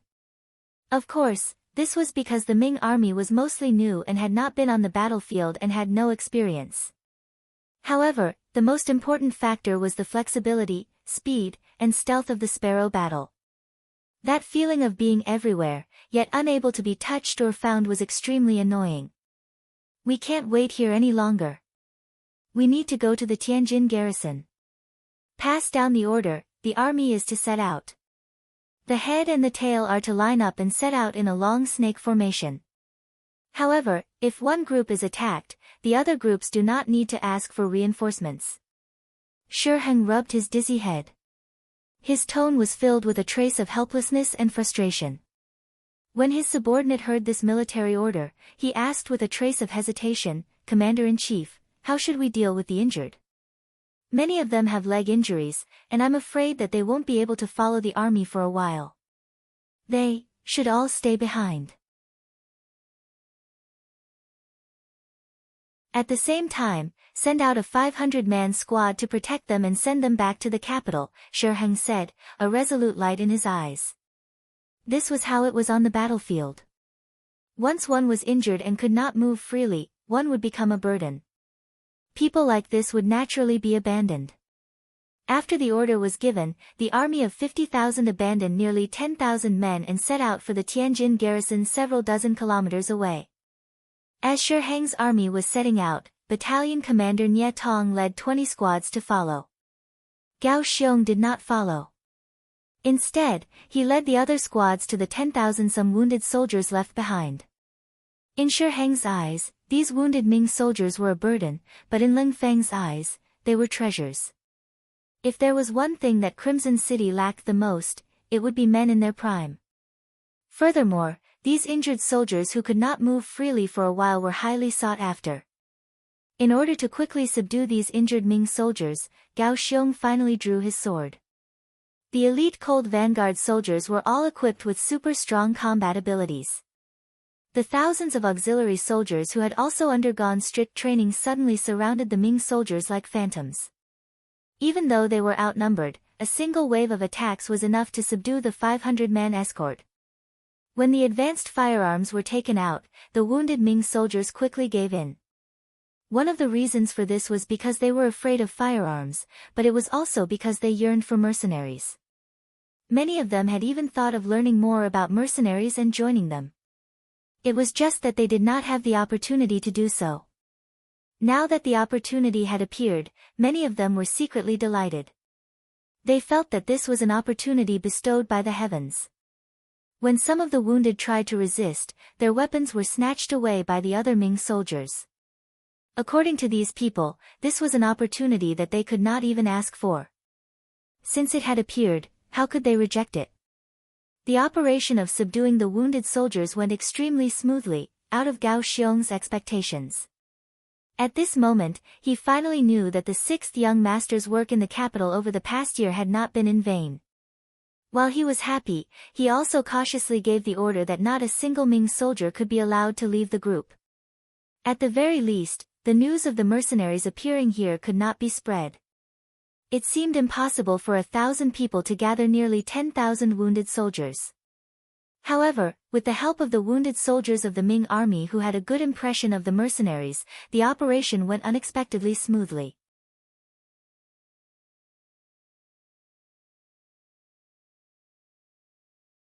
Chapter 292. As for Shi Heng, when he led the 40,000 troops out of the Langfang and came to the wilderness, he was like a live target, being attacked all the time. Short bows were used when they were close, and long bows were used when they were far away. When he sent a limited number of cavalry to chase after them, the other party ran away faster than a rabbit. Shi Heng's mouth was filled with blisters due to the tactic of, you walk, he disturbs, you stop, he hits, you chase after him. He was really furious, but he didn't have any better ideas. Originally, the army could have covered dozens of kilometers in half a day, but it took more than a day. It was not until the evening of the second day that they arrived at Tianjin Guard. As soon as he entered, the scene he saw made Shi Heng feel like he had been played and cheated. There were still Ming soldiers standing guard at the gate of Tianjin Guard, and the people in the city walked as usual in an orderly manner. How was this even the slightest bit like he was being attacked and trying to rescue someone? Shi Heng, who couldn't figure out what was going on, immediately sent someone to call the Baihu officer who was guarding the city. Only then did he learn that the Japanese samurai had suddenly disappeared 4 days ago. As for where they went, they didn't know. They had also sent a fast horse to the capital to inform about this matter. However, it was obvious that something had happened to the fast horse. Otherwise, it would have run into Governor Shi Heng, who was hurrying over. Ran away. Disappeared. Shi Heng did not think about why he did not encounter a fast horse on his way here. He was now thinking about why the Japanese samurai had disappeared. Could it be that they could really fly into the sky and hide in the ground? Did you search the city? Since he had already entered Tianjin Guard and ensured the safety of this place, his mission could be considered a success. Next, he had to consider how to expand the results of the battle. At least, he had to catch some Japanese samurai, preferably alive, and bring them back to the capital as prisoners of war. In this way, his position in the army would be more stable. No. The Baihu officer guarding the city shook his head with some difficulty. In fact, with the number of troops in his hands, he did not dare to do such a thing. He was naturally happy that the Japanese army did not appear. How could he take the initiative to look for them? Trash. Hearing the official's reply, Shi Heng's face was naturally filled with displeasure. Then, as the commander-in-chief, he gave the order to take over the city's defense. He also requested that starting from the next morning, there should be a large-scale manhunt in the city. He did not believe that the Japanese army would withdraw so completely. There must be some people left behind to inquire about the news. As long as they could catch them, it would be a great achievement. Because of Shi Heng's arrival, the Tianjin Guard became even more chaotic. The people in the city, who had just rested for a few days, found that the reinforcements of the great Ming dynasty had rushed into the people's homes like tigers and wolves. They rushed into the shops on the streets, rushed into the mansions, and rushed into the mansions. Speaking of which, these Ming soldiers had been suppressing a bellyful of anger. Along the way, they were constantly ambushed. Now that they finally had a chance to vent their anger, how could they be courteous? Immediately, they would not let go of any suspicious place in the city. Those who were wrongly arrested filled up the entire prison cell. This naturally caused the people's hearts to be in chaos. The elderly and children were bullied, women were bullied, and adult men were wrongly arrested as spies. It was not uncommon for them to be wrongly arrested. The atmosphere in the city was foul and chaotic. These Ming soldiers had just joined not long ago and had not undergone systematic training. Even in terms of military discipline, their self-discipline was extremely poor. Now, they could openly do some things that they did not dare to do before. It was like a competition to see who could snatch more women, who could bully people better, and who could extort more money. Most of them were sent to Commander-in-Chief Shi Heng. As the general in charge of the army, his subordinates would naturally give him a lot of benefits. Looking at the silver tails that were quickly piled up like a mountain, Shi Heng, who originally wanted to restrain his subordinates, simply shut his mouth. If he wanted the soldiers to work for him, he had to give them benefits. As long as they were obedient and obeyed his orders, he could just turn a blind eye to some small mistakes. After a large-scale search, they really did find something. Some of the Japanese descendants who originally lived here were captured and then treated as spies for the Japanese army. They were tortured, and in the end, they would say whatever you wanted them to say. These real Japanese people who had gone into hiding when the Tianjin garrison was attacked by the so-called Japanese army became scapegoats at this moment.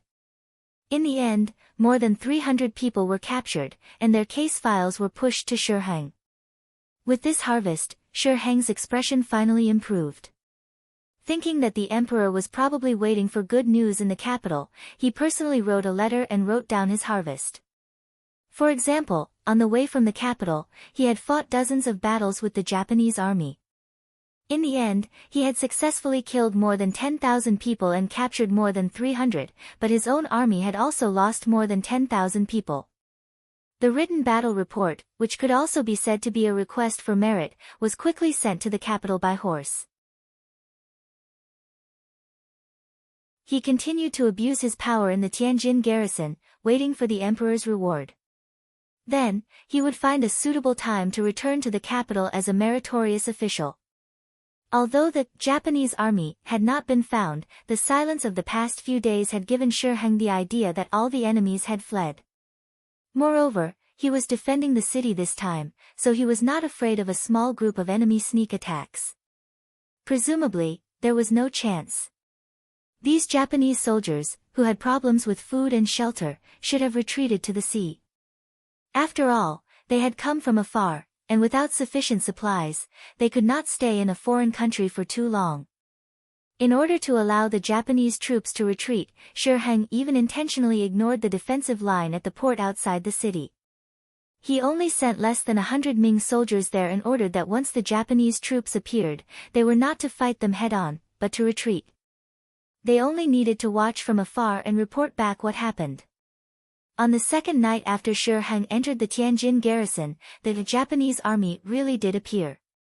It was impossible to hide their vast army, and they were discovered the moment they appeared. The 100 Ming soldiers were extremely obedient and quickly withdrew. They watched as more than 10,000 people entered the harbor and then left on ships that had appeared at some point. When Shi Heng learned that the Japanese army had retreated, he was naturally overjoyed. Although the process of this battle was difficult and complicated, so much so that he didn't really manage to eliminate the enemy once from the beginning to the end, the result was good. Their army retreated, and his mission could be considered completed. He could finally report to the emperor. Full of joy, Shi Heng immediately had someone write a report of the victory. He wanted to tell the emperor and the officials in the court the good news as soon as possible. At the same time, he wanted to take this opportunity to publicize his achievements and take advantage of the opportunity to obtain some benefits.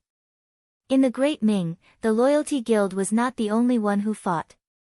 Shi Heng could also do the same.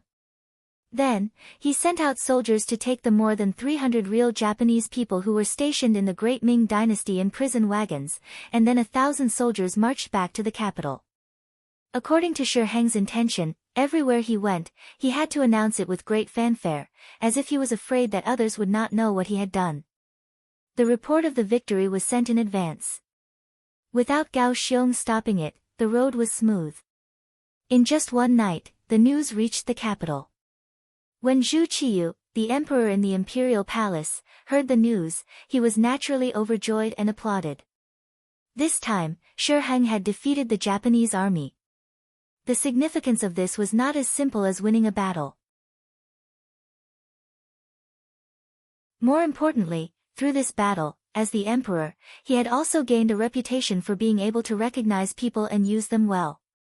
This greatly stabilized his position as the emperor, and it also greatly weakened the influence of the Loyalty Duke in the military and in the hearts of the people. If one day, he stabilized everything, he would not have so many concerns when he wanted to take action against the meritorious officials. After the officials heard the news, they were both happy and sad. Naturally, those who were happy were those who supported the emperor and those who were on good terms with Shiheng. It had been like this for generations. Only when the military was stabilized, other things could be done easily. Only then would they have the confidence to do things and be able to do better. There were not many officials who were sad, only a few. For example, the Minister of Rights, Hu Cheng, the left assistant minister, He Wenyuan, the Minister of Personnel, Wang Zhi, and the left assistant minister of Justice, Su Youzhen. They were either openly or inwardly on Yang Qindong's side. Originally, they thought that the naval invasion of the Japanese army would not be so easy to solve. In the end, they would even need the loyalty duke to come forward. But now, Shiheng had been captured so easily. In this case, Yang Qindong's influence would be greatly weakened. Even when they wanted to take action against this person in the future, they would have fewer concerns. Yang Qindong did nothing. After defeating Wala, he handed over all his military power and stayed in the Yang family manor, teaching and educating people. He rarely came to the capital. But his influence in the military and in the hearts of the people had always been great. The name of the god of war was well known throughout Qianlong. It seemed that as long as he took action, there was nothing that could not be solved. Now that there was a substitute, it was no wonder that those who cared about him were so anxious. In contrast to the worries of others, Yang Qindong was much calmer. Even when he heard the news from Shiheng, his expression remained the same. He stood in the room in the main hall and watched Hu Yan, Qiao Yin, Lady Xiang, and seventh sister play mahjong. The immortal abode still had many programs to arrange. Lady Shui remained there, and seventh sister, Yang Duo, took her place. Even if seventh sister did not come out as a substitute, there were still backup players. For example, Junko. Even though there were enough people, she still sat obediently to the side. From time to time, she would pour tea and water for everyone, appearing very obedient.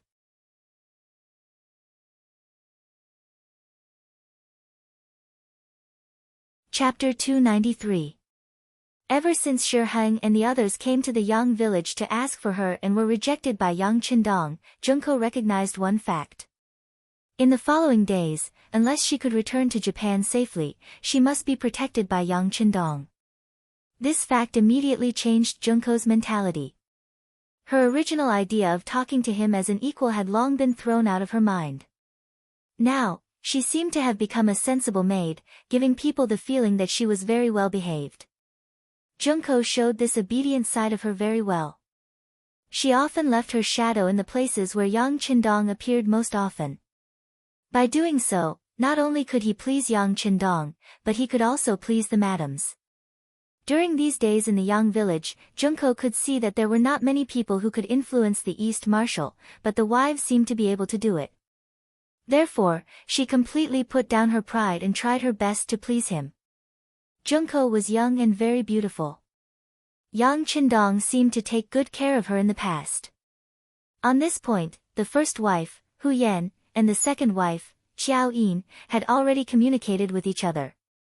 Marrying Yang Qindong was tantamount to falling into a nest of happiness. This was not only reflected in the aspects of food and clothing, but also in the way of thinking. For example, after marrying Yang Qindong, she didn't have to be like other women who didn't go out of the house when they had nothing to do. Usually, she would just stay in her small courtyard and wait to take care of her husband and teach her children. This way of doing things, who knew how many talented women's aspirations had been destroyed because of it, eventually making them mediocre and ordinary. This might also be a kind of sorrow for women in a male-dominated society. They were destined to be men's accessories and dependents. Most of them looked like they didn't know how to live without their husbands. All of this, in Yang Qindong's eyes, was completely different. Even if you become Madame Yang, it won't stop you from doing other things. On the contrary, as long as one was willing, one could get 100% support in whatever one did. Even if one wanted to go out to play or spend money, no one would stop them, and no one would say anything. There was also no supervision and questioning from the in-laws. In modern terms, this was the absolute liberal party. No one would say what one should or should not do after marriage. No one would interfere with one's freedom. No one would even ask when one wanted to have a child.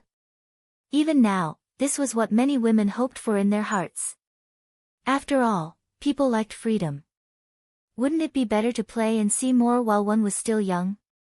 Speaking of children, none of the 4 wives had gotten pregnant so far. This was also deliberately done by young Qindong. Including Hu Yan, she was now less than 20 years old. She was definitely a young girl in today's society. Young Qindong admitted that it was too early to have a child at such a young age. He remembered that he once accidentally read a book that said that the best age for women to give birth was 22 to 27 years old. Even if it was for the health of his wives, he decided to wait. Yang Qindong gave his wives enough freedom and care. In return, they would naturally think of their husbands. Take Junko's matter for example. After Hu Yan and Xiao Yin discussed it, they decided to help the two of them. They could see that there were feelings between the two of them. Of course, no woman was willing to share the man she liked with others. It was just that in the society at that time, it was normal for a man to have 3 wives and 4 concubines. Some even had many mistresses outside. Because of this, families were not harmonious. There were even many people who caused trouble for Xiao Chang. However, these did not seem to be a problem in Yang Qindong's eyes. Because he had enough ability to care for each of his wives. This ability did not only refer to financial resources and power, but also to his body. At night, he was full of energy. Sometimes, Hu Yan and the other 3 women could not handle him. This might have something to do with his modern brain and ancient body. In this regard, sometimes Yang Qindong wondered if he had gone through something unknown that caused his body to mutate. Was that why he was so strong? Naturally. There was no man who did not want to be strong in this aspect. All in all, the result was good. Since Yang Qindong couldn't find the reason, he didn't probe any further. It was precisely because Yang Qindong was too perfect in all aspects that Hu Yan and Xiao Yin decided to pull Junko in as a sister after discussing it. It was just that there were some things that could not be said directly. Otherwise, it would be easy to overreach. This was why they took things slowly. First, they allowed Junko to enter the main hall and watch them play mahjong. It was an opportunity to slowly integrate into the group. Junko was given this opportunity, so naturally, she would cherish it. It was also after entering this place that she saw more deeply that Yang Qindong was different. His care for his wives and his 7th sister made him more tender in Junko's heart. Junko even had thoughts that being able to marry Yang Qindong was not a bad thing. It seemed that he was very good to his wives and did not have any intention of treating them differently. Several times, she saw the 2nd wife, Xiao Yin, and the 1st wife, Hu Yan, playing with each other. Just this scene alone was something that would never happen in the other great clans. It was because she slowly integrated that her impression of Yang Qindong became better and better. Junko believed that men should be like this. They should have an iron-blooded side, but they should also have a tender side. They should be decisive in doing things, but also have enough patience to get along with their loved ones. In these aspects, it seemed that Yang Qindong did very well and was impeccable. The mahjong game was still going on, but a few people were still thinking about it. At this moment, Tiger's mane quietly came in and cast a look at Yang Qindong, indicating that there was news. Let's talk here, there are no outsiders. Yang Qindong saw that Tiger's mane had finally appeared, and the corner of his mouth twitched slightly, revealing a smile that no one knew. Even his eyes, intentionally or unintentionally, swept over Junko, who was sitting there with a heavy heart. The young master asked him to talk, so it was not a shameful thing. After a little hesitation, Tiger's mane bowed his head and respectfully said, "Young master, there is a battle report from the front. Commander Shiheng led the army to defeat the Japanese army and has driven them back to the sea." Pa! A fruit plate full of melon seeds and peanuts suddenly fell to the ground. Needless to say, all of this was naturally Junko's masterpiece. As the princess of the Japanese imperial family, she was naturally more concerned about the situation in the front than other people. Now that she knew the truth, how could she not panic? The fruit plate that suddenly fell to the ground happened to be at Hu Yan's feet. Almost without hesitation, she bent down to help clean up. While cleaning up, she said to Yang Qindong, "Rokaru, you know that we are playing mahjong here, but you still want to ruin our fun. Let's talk about business in the study." "Madam's order, I have to obey." Yang Qindong smiled and joked, and then strode away. From beginning to end, he did not look at Junko, as if the gaffe just now did not happen. In the main hall, Junko was absent-mindedly cleaning up the mess on the ground.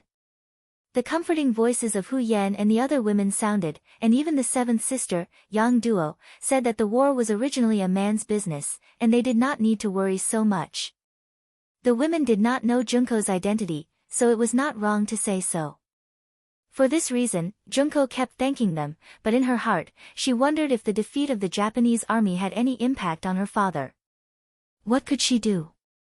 Although she did not know about the dispatch of troops this time, as the Princess of Japan, of course, she still hoped that her country could win. In the study, Tiger's man talked about the details of the investigation by the Security Bureau, and even the reactions of some courtiers. For example, the deputy censor of the censorate, Dong Chunhua, even let people set off firecrackers at home, and the commander of the Genie Guard, Lu Gui, called a large group of subordinates to book a restaurant to celebrate. Don't worry about that, some people always like to be sad after joy. For these things, Yang Qindong casually waved and put it aside. Then, after a few breaths, he said, "In this way, arrange for Yang Bao to immediately print the news and spread the news of Shi Heng's victory, so that the people in the place where Yang Bao is present will know about it." Yang Bao. Spread the news. At this moment, Tiger's man stared with a puzzled face. He really couldn't figure out why the young master wanted to cheer for Shi Heng. Hee, if you want a person to fall hard enough, then you have to raise him high enough, right? Yang Qindong's voice sounded like he was explaining, but it also sounded like he was giving advice. "Oh, raise him to death. I understand, young master." Tiger's man was suddenly enlightened. As one of the most trusted people of Yang Qindong, he knew that the ones who really left at sea were not Gao Xiong's main force, but more than 10,000 captured Ming dynasty troops.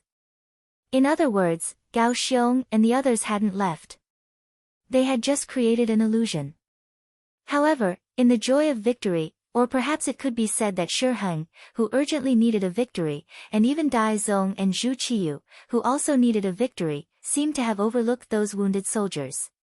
Since the other side had exposed a flaw, Yang Qindong would not let it go and spread the news of the victory. If the final result was not like this, then the slap in the face would be loud enough. At that time, whether it was Shi Heng or Dai Zong, their expressions would be very interesting. More than 10,000 wounded soldiers suddenly disappeared. In the face of the news of the victory, people took the initiative to ignore it. But the truth was the truth, and it would not happen just because you did not want to see it. The Minister of War, Yi Ming, hurried into the depths of the royal palace at the end of court the next day and saw Dai Zong and Zhu Qiyu, whose face was still covered in joy.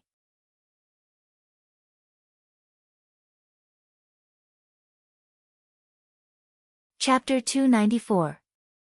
May your majesty live for 10,000 years. After kneeling on the ground, Yi Ming handed over a memorial that his subordinate had just handed to him. From start to finish, he didn't dare to raise his head to look at the emperor's expression. "Official Yi, why do you have to be so courteous? Quickly rise." Zhu Qiyu was in a good mood, so his attitude toward Yi Ming was much more amiable than usual. But when he saw Yi Ming kneel on the ground, he was still shocked. The Ming dynasty was particular about ruling the world together with the scholar officials. Unless one was guilty, there was no need to kneel when meeting alone. Chief eunuch Jining, who had also sensed that the atmosphere was not right, walked down the steps and took the memorial that Yi Ming had handed over to Zhu Qiyu. After receiving the memorial, Zhu Qiyu's expression changed a little.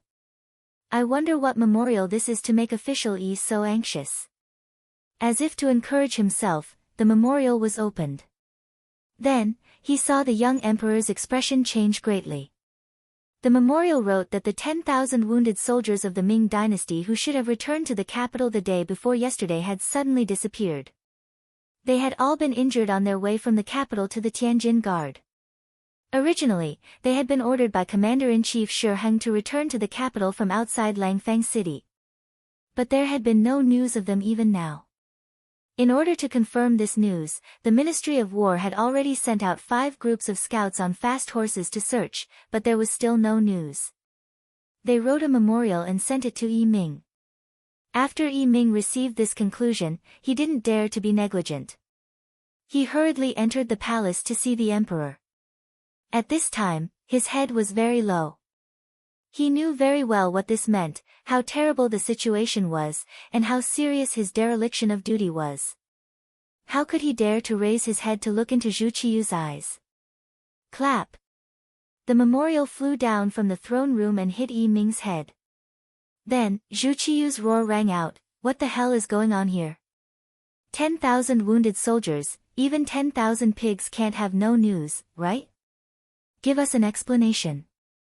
Zhu Qiyu's temper had always been good, and he rarely lost his composure in front of his subjects. But now, he had no choice but to get angry. If the memorial was true, then not only had the Japanese army not disappeared, it was even approaching the capital. In other words, a second battle to defend the capital was about to begin. Her head was extremely low as she cursed Shi Heng from head to toe in her heart. If it wasn't for this person's desire for grandiose achievements, the Ministry of War wouldn't have been so careless. Now, nearly 10,000 wounded soldiers had disappeared into thin air, and the blame had fallen entirely on the Ministry of War, and on his head. Listening to the emperor's questions, Yi Ming wanted to raise his head several times to say something, but in the end, he didn't open his mouth. There was no way for him to explain such a thing. If he tried to explain himself, it would only make the emperor even angrier. Search. Send everyone out. You must find these wounded soldiers. In addition, inform the military office of the 5 cities to increase the defense of the capital's gates to prevent any accidents. Zhu Qiyu closed his eyes as he spoke.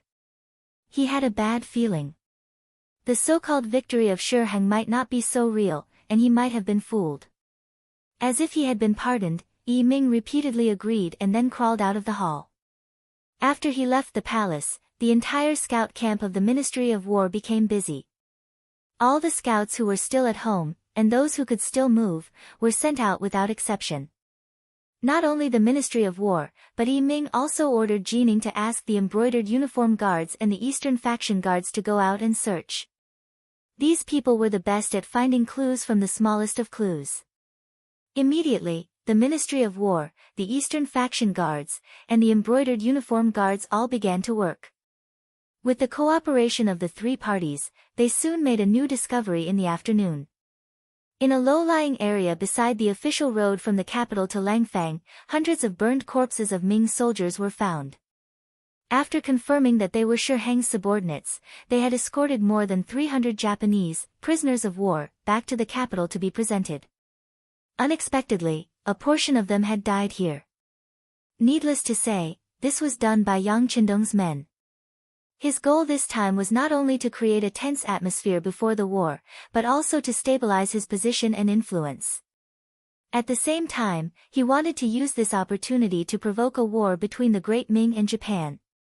Given the Great Ming's usual behavior and the influence of their belief in Confucianism, it was more difficult than ascending to the heavens to get them to take the initiative to go to war. Yang Qindong's ambition was to let all the Han people in the world stand at the peak of the world, to let all the Han people in the world receive the greatest respect and dignity. Naturally, Japan, which was very close to him, had long been included in his plans. However, he did not know how long it would take for the cold front to take shape and have enough people and a huge fighting force. Yang Qindong, who always had the mindset of seizing every minute, thought of this method. First, he would test the Japanese and see how strong they were. At the same time, he would weaken their strength and lay a solid foundation for his future conquest. In order to achieve this goal, a group of the 300 Japanese merchants and people in the Great Ming had to be released and let them return to Japan to spread the news. Naturally, these people would not be allowed to return to the Great Ming capital as prisoners of war. This was the reason for the Battle of Robbery. Originally, he wanted to win this battle without bloodshed. At most, he would let some of the Ming soldiers suffer some light injuries and temporarily lose the ability to fight. But to his surprise, the Ming soldiers in charge of escorting the prisoners were Shi Heng's personal guards. They had actually dared to resist with all their might. Left with no other choice, Gao Xiong decided to kill them and deal with these stubborn soldiers. In the face of modern firearms, these so-called elites and personal guards were no different from paper. After cleaning up the battlefield, Gao Xiong stuffed a bow and arrow into the bullet holes in his body. Still unwilling to give up, he lit a fire to destroy the corpses. After that, Gao Xiong ordered his men to send the Japanese people to the sea. He also told them that it was the mercenaries who helped them this time. Gao Xiong would not let go of this opportunity to express his goodwill. This way, it would be much easier for him to accept Japanese warships in the future. Once this scene was discovered, the news quickly spread back to the capital. At this moment, because of Yang Bao, the ordinary people in the capital also knew that Commander-in-Chief Shi Heng had won a great victory. They were all excitedly discussing it, and their faces were filled with joy. Suddenly, the 12 gates of the capital were closed in advance, and it was announced that Japanese spies had entered the capital and needed to be rounded up. But there was no large-scale roundup. Instead, many Great Ming soldiers appeared below the city walls, and the soldiers of the 5 cities' warden's office could be seen everywhere on the streets of the capital. The atmosphere in the capital suddenly became tense. This was all because of Zhu Qiyu's imperial decree. After learning that the Japanese prisoners of war had really been taken away, Zhu Qiyu, who had been worried ever since he became emperor, ordered the defense of the capital to be tightened. At the same time, he ordered horses to leave the city and informed Shi Heng that once the situation in the Tianjin garrison was stabilized, he should return to the capital to take charge of the situation. Shi Heng was the commander-in-chief of the army and was in charge of military affairs. He could be considered a veteran of the battlefield. Without him, Zhu Qiyu truly could not rest easy. The horses galloped through the night and arrived at the Tianjin garrison early the next morning. At this time, Shi Heng's army was preparing breakfast, and it was not yet time to open fire. The commander-in-chief saw the messenger sent by the Bureau of Military Personnel. What? There are still remnants of the Japanese army? They might endanger the safety of the capital. Shi Heng had just put on a jacket and entered the main hall when he heard this shocking news. Yes, Venerable Commander-in-Chief. This is His Majesty's decree. The messenger nodded and took out an imperial decree from his bosom and respectfully presented it to Shi Heng. This was not an imperial decree, but it was a letter written by Zhu Qiyu himself. On it was written that the capital was in danger and that the commander-in-chief should urgently return to the capital to take charge of the defense of the city. The urgency in the tone and sincerity in the words had already molded Shi Heng into a pillar of the country. As Shi Heng read this secret letter from one of the emperor's trusted aides, his heart trembled with excitement. This was the emperor's trust and reliance. He had made a few mistakes, but the emperor had not blamed him and had even spoken with such sincerity. How could he not do his utmost? Since this was the case, there was nothing more to say. He naturally had to return to the capital. As for the defense of the Tianjin garrison, let alone the fact that it seemed stable, even if it was still unstable, he couldn't care less. What could be more important than the emperor's trust? Right now, he wanted nothing more than to grow a pair of wings and fly back. In his urgent mood, Shi Heng ordered the army to quickly eat breakfast. An hour later, the army was to assemble. 2,000 men were to remain in the Tianjin garrison while the rest of the army was to return to the capital to rescue the emperor. Before breakfast was even ready, the order had already been given. The cooks hastily increased their firepower and managed to finish the food. Even so, many of the soldiers still hadn't eaten their fill. After just 2 bites, they set off for the Tianjin garrison, heading straight for the capital. Shi Heng was impatient. He wanted to use this matter to demonstrate his loyalty so that he could obtain the emperor's trust. However, he had neglected one thing, and that was his safety along the way. In other words, the 10,000-some Japanese army that had left the Tianjin harbor had caused Shi Heng to let down his guard. He believed that even if there were any remaining enemies, there wouldn't be too many. As a result, he had only been concerned with the speed of the army and had neglected the proper formation and defense. In order to show Zhu Qiyu his loyalty, Shi Heng had led his 3,000 cavalry ahead of the rest of the army, leaving them far behind as they headed straight for the capital. He was still thinking about how happy the emperor would be when he received the report of the battle early in the morning and was able to enter the capital in the afternoon. Everything he had done would have been worth it.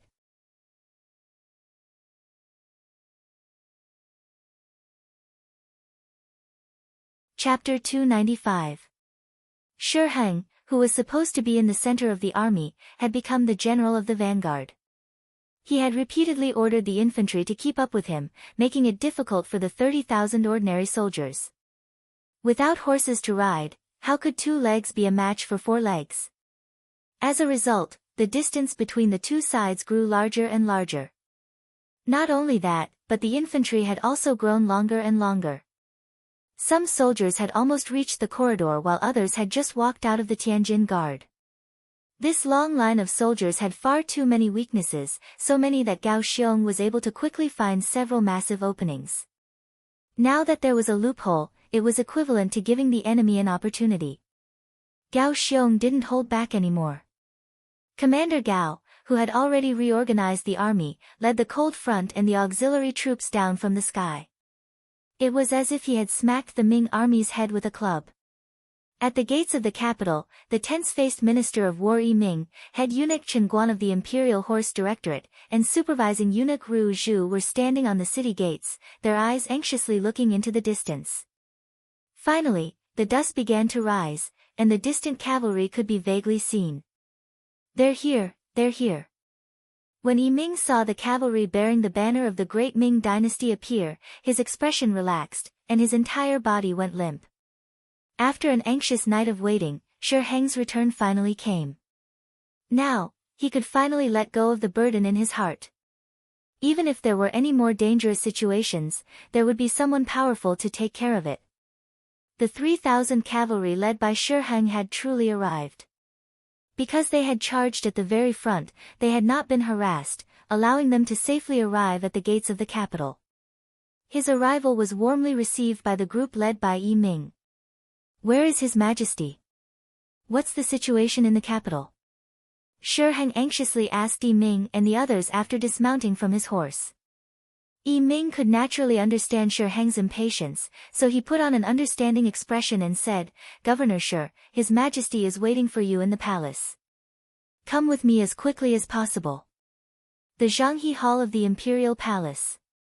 This was one of the 3 main halls of the Forbidden City and the smallest of the 3 halls of the outer court. It was located behind the Taihe Hall. The Zhanghe Hall was where the emperor rested and practiced etiquette before going to the Taihe Hall to hold the ceremony. This was the emperor's private place. Being able to receive Shi Heng here was enough to show how much he valued him. As soon as he entered the Hall of Harmony, Shi Heng dropped to his knees with a thud and shouted respectfully, "Long live the emperor! You may rise." Zhu Qiyu's face was full of joy. To be able to rush back so quickly from the Tianjin Guard, Shi Heng's loyalty was evident. With such a loyal minister and a good general, as the emperor, he was able to comfort himself.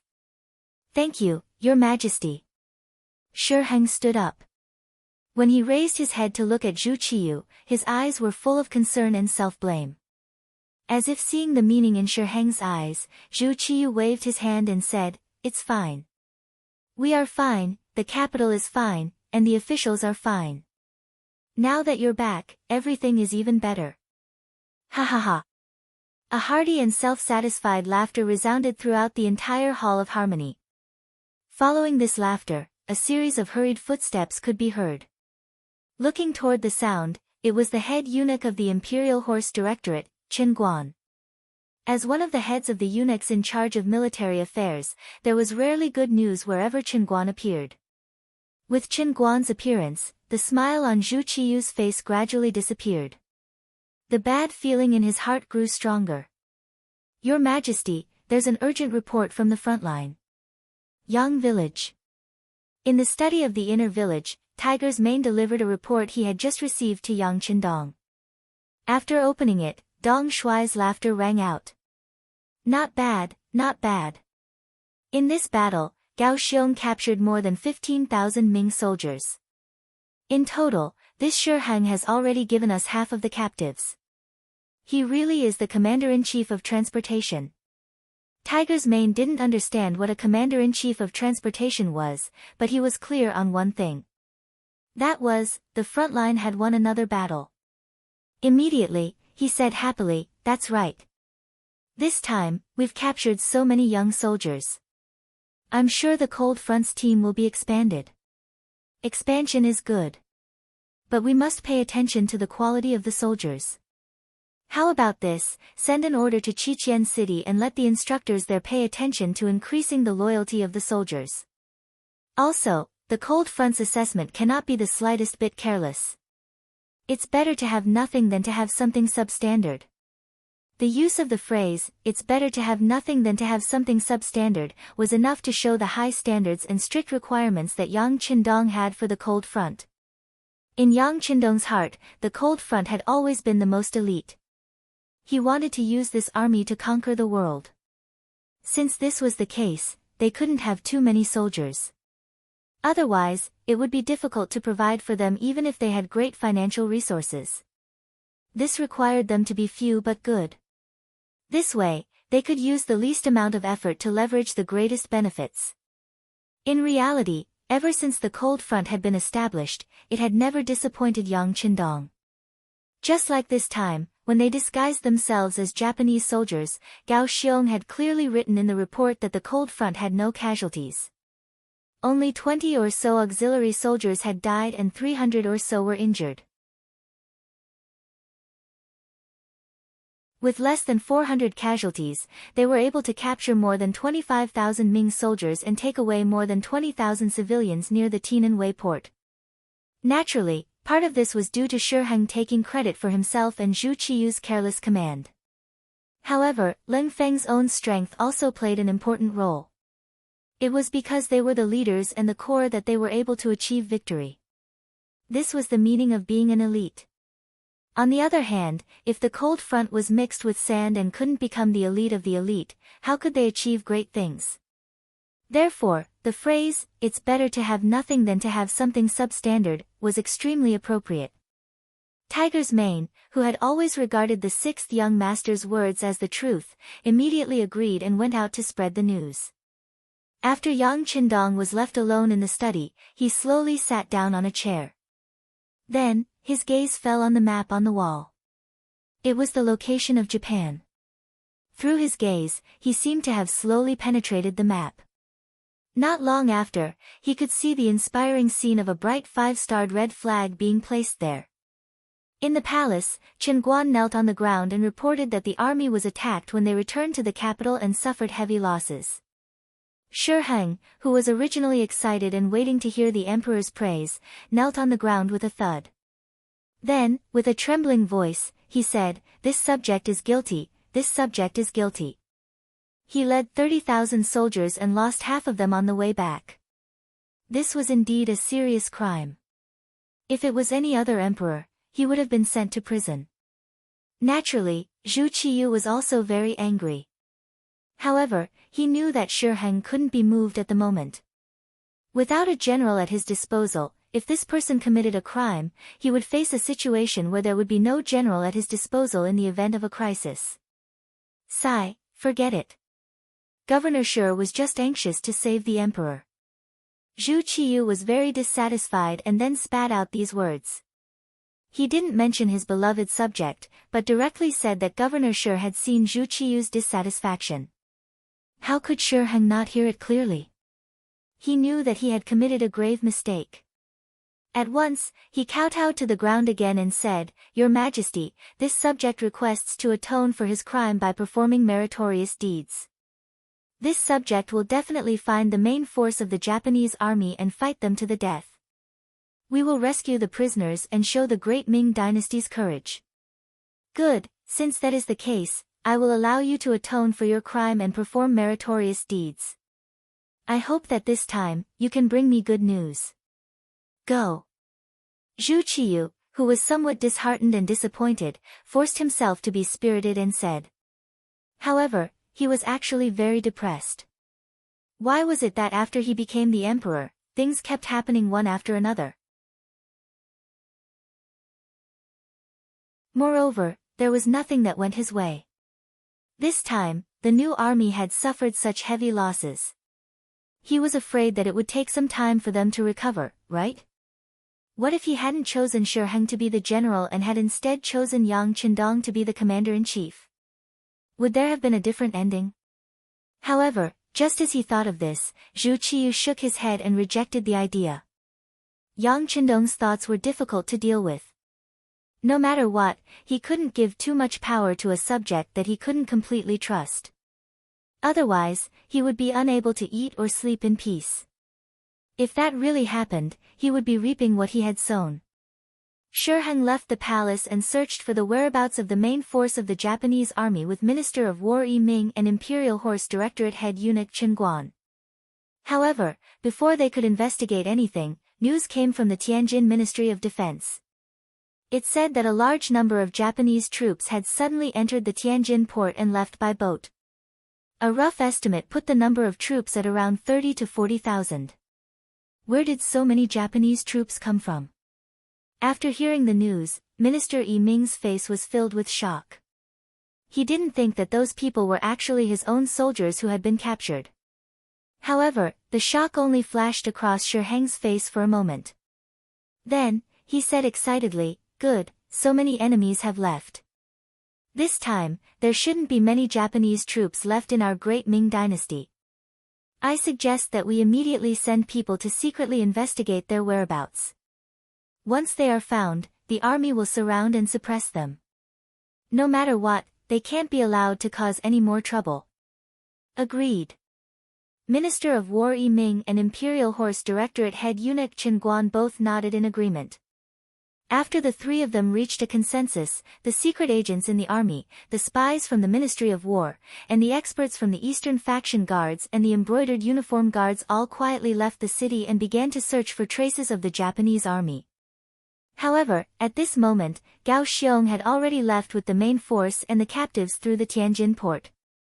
However, Nie Tong's figure was no longer on the boat. He was left behind, along with 2 companies of Cold Front's elites. They were following the 6th young master's orders and continuing to stir up trouble in the great Ming dynasty. In short, they couldn't let Shi Heng and the others rest, and they definitely couldn't give them enough time or opportunity to train a new army. Moreover, as long as there was an external threat, no one would pay attention to them. If there was a critical moment, Nie Tong could still lead the 200 Cold Front elites into the capital to ensure the safety of the 6th young master.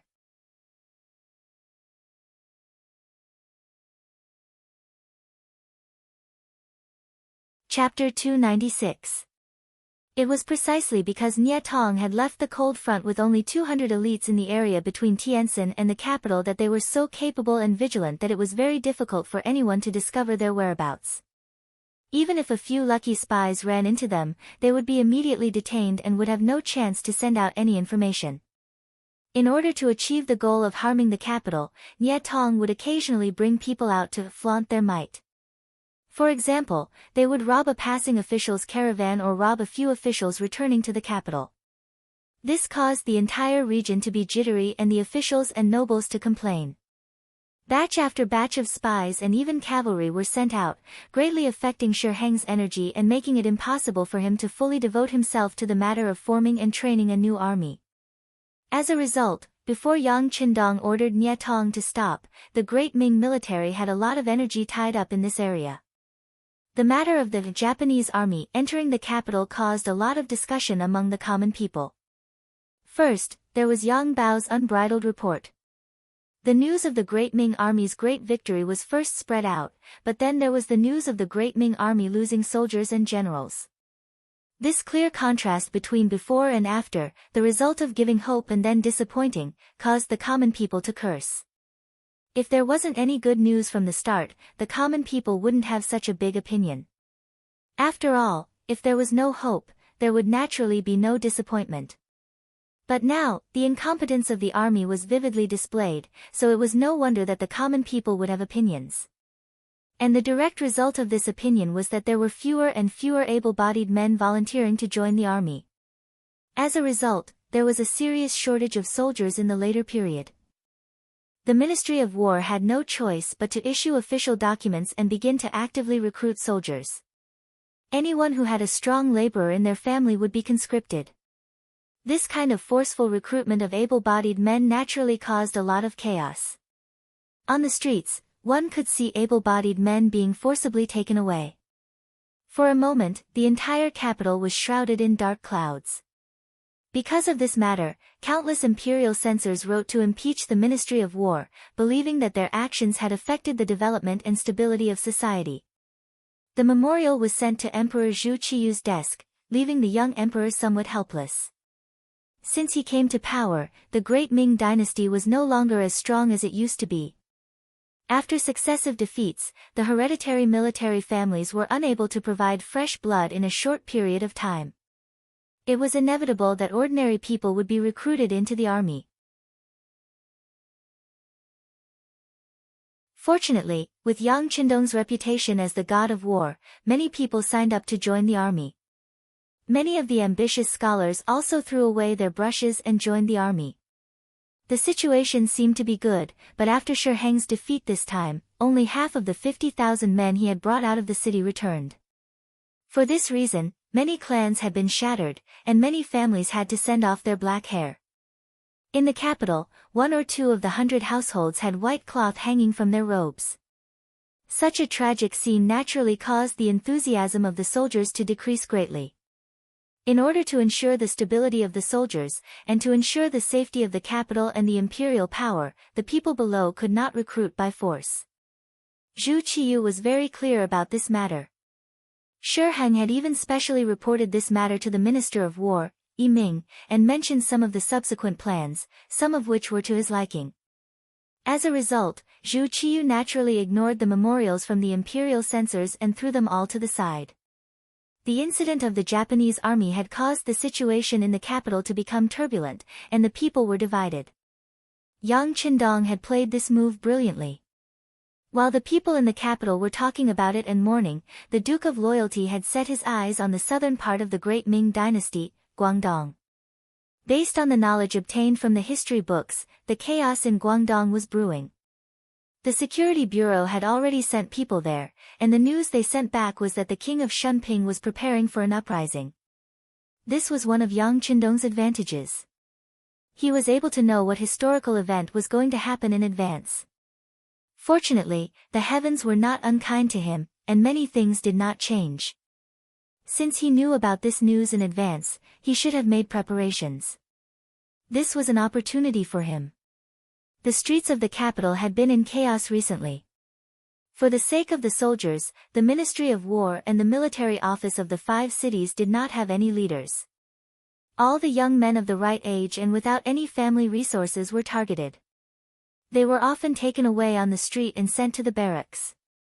More and more people were crying out for justice in front of the Supreme Court. They were all women who had lost their sons and husbands. However, no matter how miserable the situation was, it was difficult to change the fact that the men in their families were taken away. There were policies at the top and countermeasures at the bottom. More and more people chose to hide. They either hid the men in their families, and every day the women would come out to buy rice and noodles, or they thought of ways to send the men out of the city to prevent the soldiers from breaking in at any time. In this way, it also helped some influential people with power and background. There was a need for strong male servants to guard the courtyard, and there was a need for strong male servants to work in the business. In the past, these jobs that didn't pay much were usually done by people over the age of 30. But now, they had all become popular goods. Even if the pay was very little, there would still be many people who would fill the gap. The Ming dynasty's corruption was evident from this.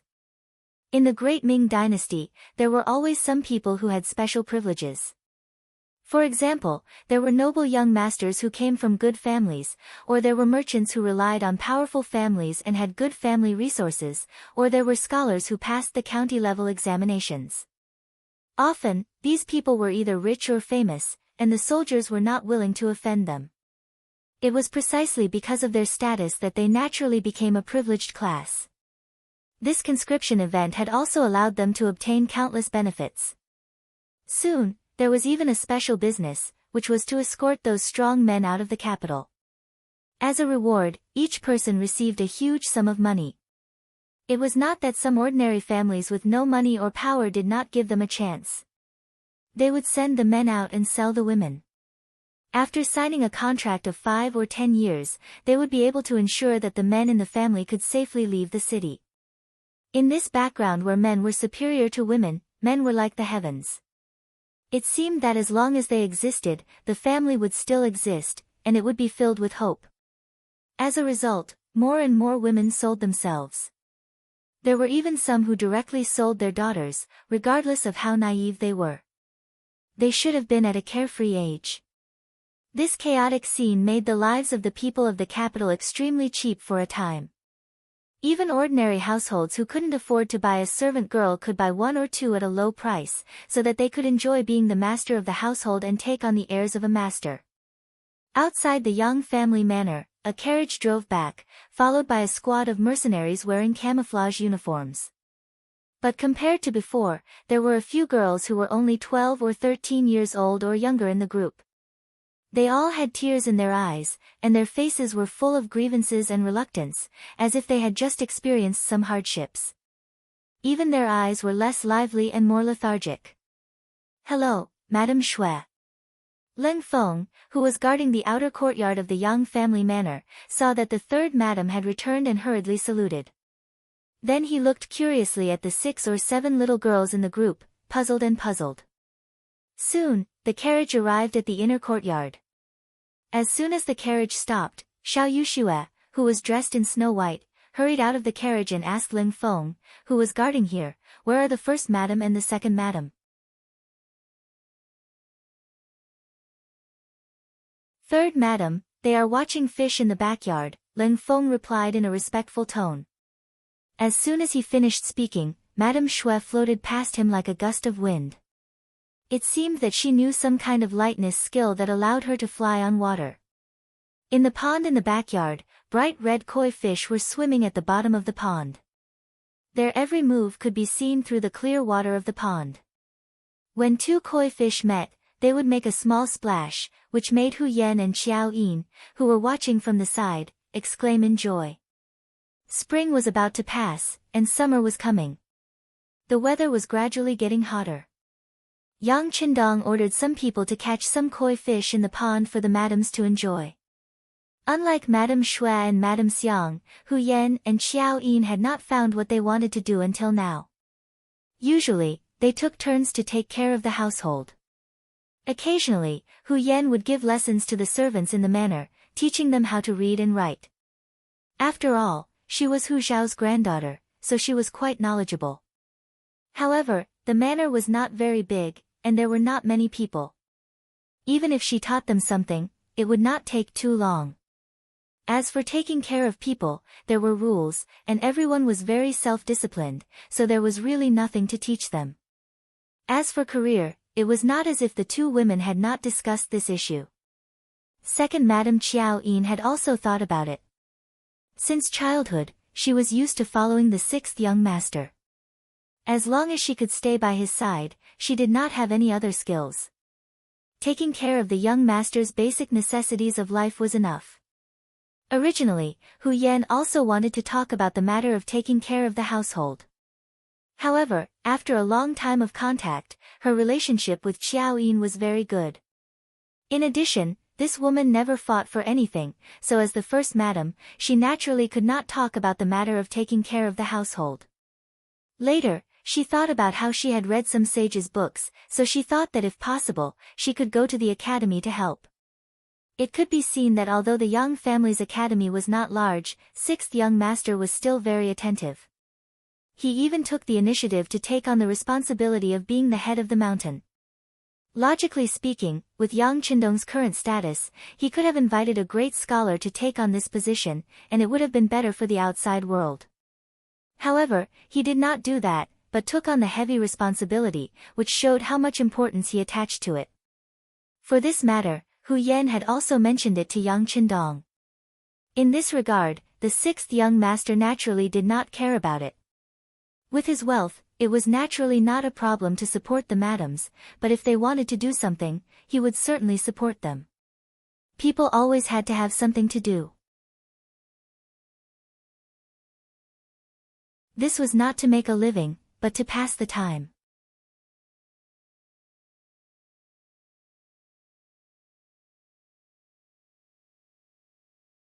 Chapter 297. As a result, Hu Yan became a lecturer in the Yang Academy. Every 7 days, she would give a lecture on etiquette, which was one of her specialties. As the granddaughter of the current Minister of Rites, she had learned a thing or two about etiquette from a young age. Today, there was no class, so the two girls invited each other to the garden to look at the fish. While they were enjoying the view, a white figure dashed into the courtyard. Who else could it be but Madame Shui? Slow down. How can you run so fast like the third madam? Hu Yan chuckled at the sight of Madame Shui rushing over like the wind. Sisters, you're so infuriating. Madame Shui knew that Hu Yan was joking, so she did not take it to heart. Instead, she angrily sat down at the round table and told them what she had seen and heard in the capital today. As one of the famous courtesans in the capital, Madame Shui was gentle and had seen much of the world. She could easily solve some difficult problems if they were placed in front of her. Ever since she became the third madam of the Duke of Loyalty and Courage, her reputation and status had skyrocketed. Very few people dared to provoke her. No one knew what could make her so angry. What happened? Why is third younger sister so unhappy? Hu Yan asked curiously.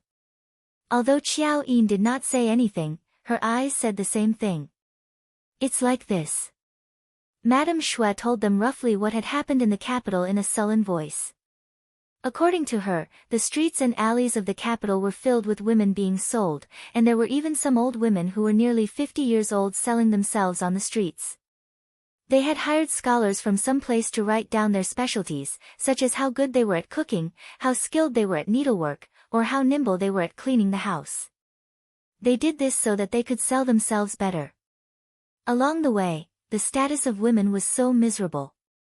This was the opposite of what her husband had said about men and women being equal and that they could contribute to society as long as they worked hard. As a woman, Madame Shui, who now had a high social status, could not bear to see such a thing happen in front of her. Is that so? Is it caused by the imperial court's conscription? Hu Yan was indeed smart. Although Xiao Yushue had not said the reason, she had already guessed the reason. On the other hand, Qiao Yin was still puzzled. Even if it's conscription, aren't there military households? They could have gathered people from around the capital, so why did they have to capture people from the capital?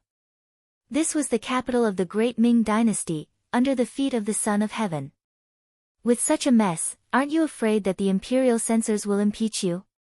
Aren't you afraid that the people will be upset? Scared?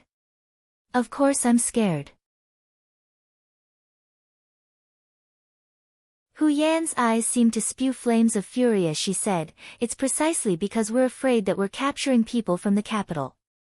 This is because the soldiers' families are essentially in the capital, which means that the imperial court has something on them. In the future, no one will dare to refuse to do anything they're ordered to do." I see. Understanding the reason, Qiao Yin nodded lightly. But soon after, she said somewhat indignantly, "But threatening someone like this is the conduct of a gentleman. Aren't you afraid that the greater the pressure, the greater the backlash?" My husband often says that the one who wins the hearts of the people will win the world. If we continue to do so, we will eventually lose the hearts of the people. Gentlemen? How could there be a gentleman in the court? Otherwise, why wouldn't my husband be willing to go to court and coexist with those officials? Some people always talk about righteousness, benevolence, righteousness, and morality, but they always do things that are beneficial to themselves first. Madame Snow also interjected angrily. Then, she suddenly thought of something and hurriedly looked apologetically at Hu Yan. Big sister, that's not what Yushua meant, it's fine. Hu Yan shook her head with a magnanimous smile. She knew that even her grandfather and father sometimes had to do things and say things that went against their will in the court. This was the result of the environment and could not be changed by a single person. As if Madame Shui's criticism of those officials had implicated first Madame Hu Yan, the atmosphere in the rear garden became rather awkward. Sensing this, Qiao Yin hurriedly interjected, "That's right. Since there are so many women selling themselves, have any of them been sold?" Of course. Now that they were on the topic of business, Madame Shui regained her earlier excitement and continued, "With so many people selling themselves, the price naturally became very low. Some of them were sold. But comparatively speaking, there are still many more who haven't been sold. I discussed it with fourth sister, Madame Xiang, and the immortal abode accepted 50, but it was still a drop in the bucket. On my way back to the manor, I couldn't help but accept 7 more women.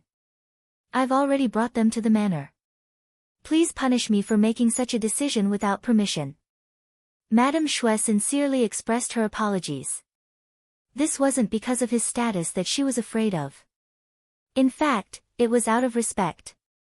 "You've done well. There's no need to punish you. In my opinion, the number of people recruited is still too small. It should be more." After Hu Yan heard this, she didn't have the slightest intention of blaming him. On the contrary, she spoke with a supportive attitude. "That's right. Big sister and third sister are right. We should do more good deeds like this. Since we have the ability, we should save one more person. So be it. Even if the young master finds out, he won't blame us." Qiao Yin nodded in agreement. She'd been with Yang Qindong the longest, so she naturally knew what could be done more, and what couldn't be done. Just as she said this, outside the back garden, Hu Yan's personal maid, Shao Qing, hurriedly arrived. She first came to greet the 3 madams one by one, then said, "Seventh sister has returned, and with her, there are 10 girls around 10 years old. Each of them is very delicate and pitiful. Hee, it looks like 7th sister has also shown some kindness. Since that's the case, what are we waiting for? Let's hurry and save them." When Hu Yan heard that even Yang Duo had done this, how could they, who had been idle all this time, endure any longer? She immediately suggested this. "Okay." As the initiator, Madame Shui naturally raised her hands in agreement. However, second Madame Qiao Yin, who was used to listening to Yang Qindong, said hesitantly, "But the young master is still teaching in the academy. Shouldn't we inform him first?" Second sister also said that 6th brother is teaching. "How can we disturb him at will? It's better to do it first. I don't think he will blame us." Hu Yan shook her head. She didn't think it was troublesome. She was worried that Yang Qindong wouldn't allow it. After all, if they did it, they would save a lot of people. In that case, how should they deal with these people? Instead of worrying, it was better to do it first and take it one step at a time. Of course, she was also afraid that Yang Qindong wouldn't allow it. After all, this was a matter of the imperial court. She didn't know if there would be any adverse effects if she went to save people. As the legal wife, Hu Yan said so. The other sisters naturally couldn't say anything more. They ordered someone to get the silver, then went back to their room to change clothes. With the guards, they took the carriage and went straight to the capital. In the Yang Family Academy. Today, Yang Qindong taught everyone a physics experiment. A lot of experimental equipment had been prepared before. This brand new course gave everyone a refreshing feeling. Every student was full of interest, so much so that many people asked him all kinds of questions during lunch. He was so busy until the evening. When it was time to light the lamps, Yang Qindong dragged his slightly tired body back to the manor. As soon as he entered the manor, he saw all women. There were young women who were 3 or 4 years old, and there were even older women who were more than 50 years old. Of course, there were more women between the ages of 10 and 30. At a rough glance, there were at least 500 people, and this was only in the outer courtyard. It was not clear whether there were other places. What's going on? He tilted his head slightly and asked Beta Persei, who was following and protecting him. Beta Persei was tall and powerful, and his attacks were ruthless. Sometimes, even Tiger's mane was on par with him. It was just that his martial arts were extraordinary, and when he spoke, he wasn't very powerful. When he was asked by the 6th young master, he huffed for a long time and couldn't say anything. Call Tiger's mane over. Yang Qindong didn't get an answer from Beta Persei, so he thought of the nimble Tiger's mane. Tiger's mane was called away by the first madam. This time, Beta Persei's answer was straightforward. Oh. Yang Qindong lightly nodded. Tiger's mane was someone by his side, and usually, he didn't listen to him. Usually, even if Hu Yan had something to do, he wouldn't be called. But now that he was being used, it was enough to prove that things must be too busy. Even so, Yang Qindong didn't ask any more questions and went straight to the inner courtyard. He wanted to see for himself what Hu Yan was doing.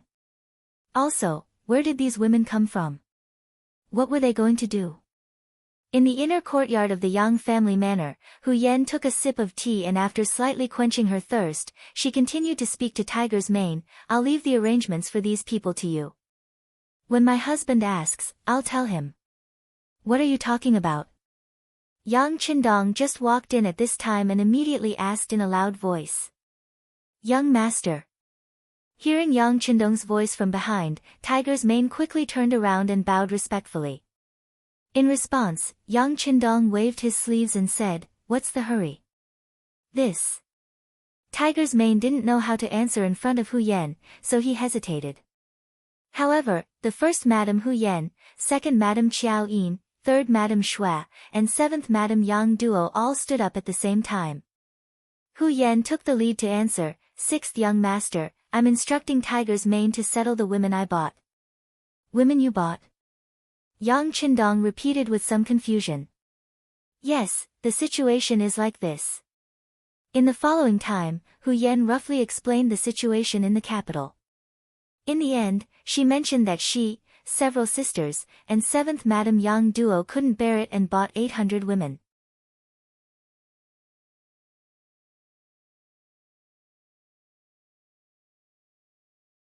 Chapter 298. Yang Qindong naturally knew about the chaos caused by the conscription of soldiers in the capital. At that time, he thought that he was shooting himself in the foot. Shi Heng's idea wasn't wrong. Using the able-bodied men of the capital with their families would naturally guarantee their loyalty. It was also because of this that Zhu Qiyu allowed the conscription of soldiers.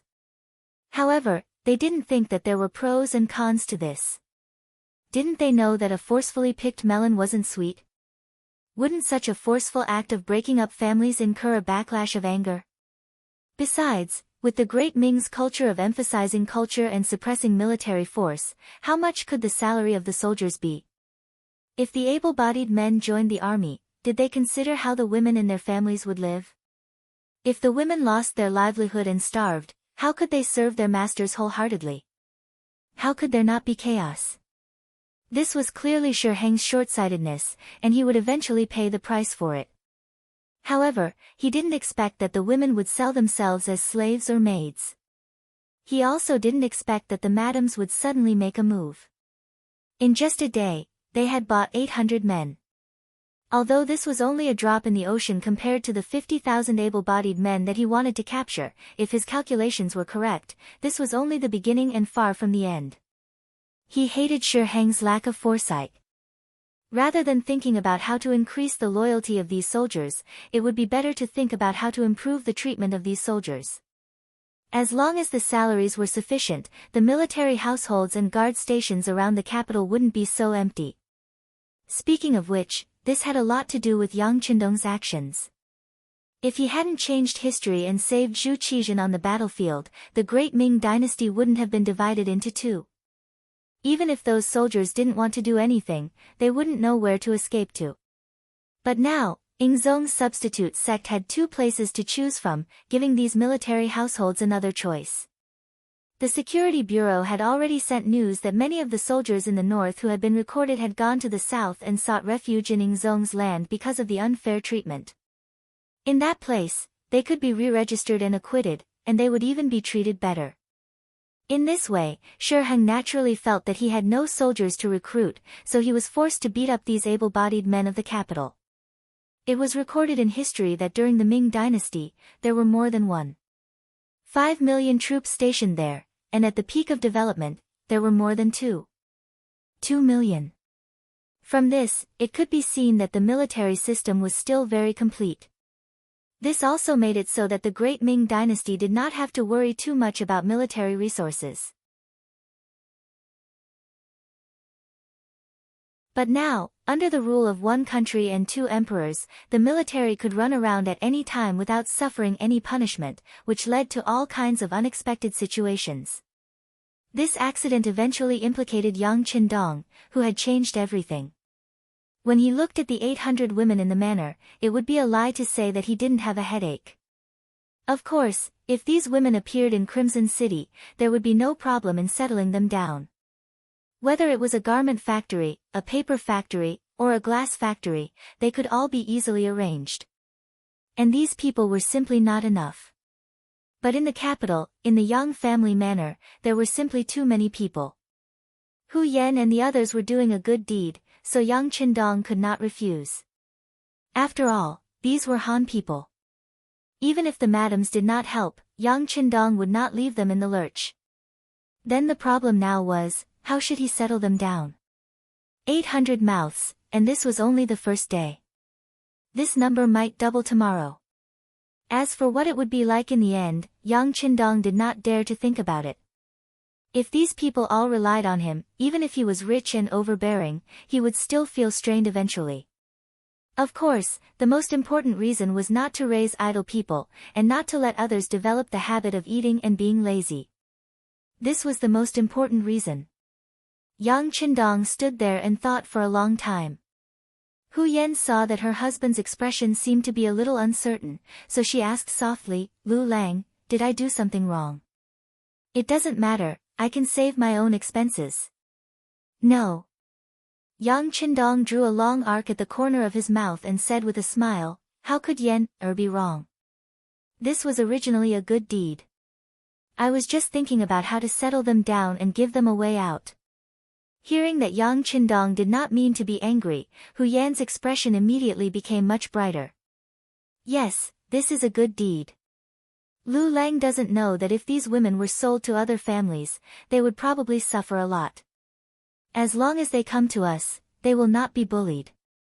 Also, Lu Lang is the best. He will definitely think of a good way to solve this problem." "Yes, Lu Lang will think of a way." Yang Qindong agreed with a smile. But the following night, he had a headache. In the first half of the night, he energetically cleaned up Hu Yan, Qiao Yin, and Madame Xue. Perhaps they thought that it was a mistake to buy 800 women without asking for permission, so they worked extra hard that night. But in front of Yang Qindong, they were still defeated.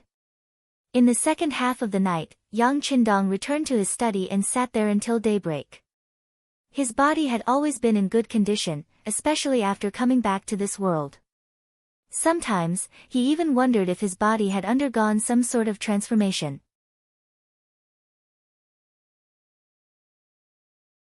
Even if he didn't sleep at all, he could still do what he was supposed to do the next day without feeling too tired. In the middle of the night, Yang Qindong finally came up with a few countermeasures. First, he could rely on himself.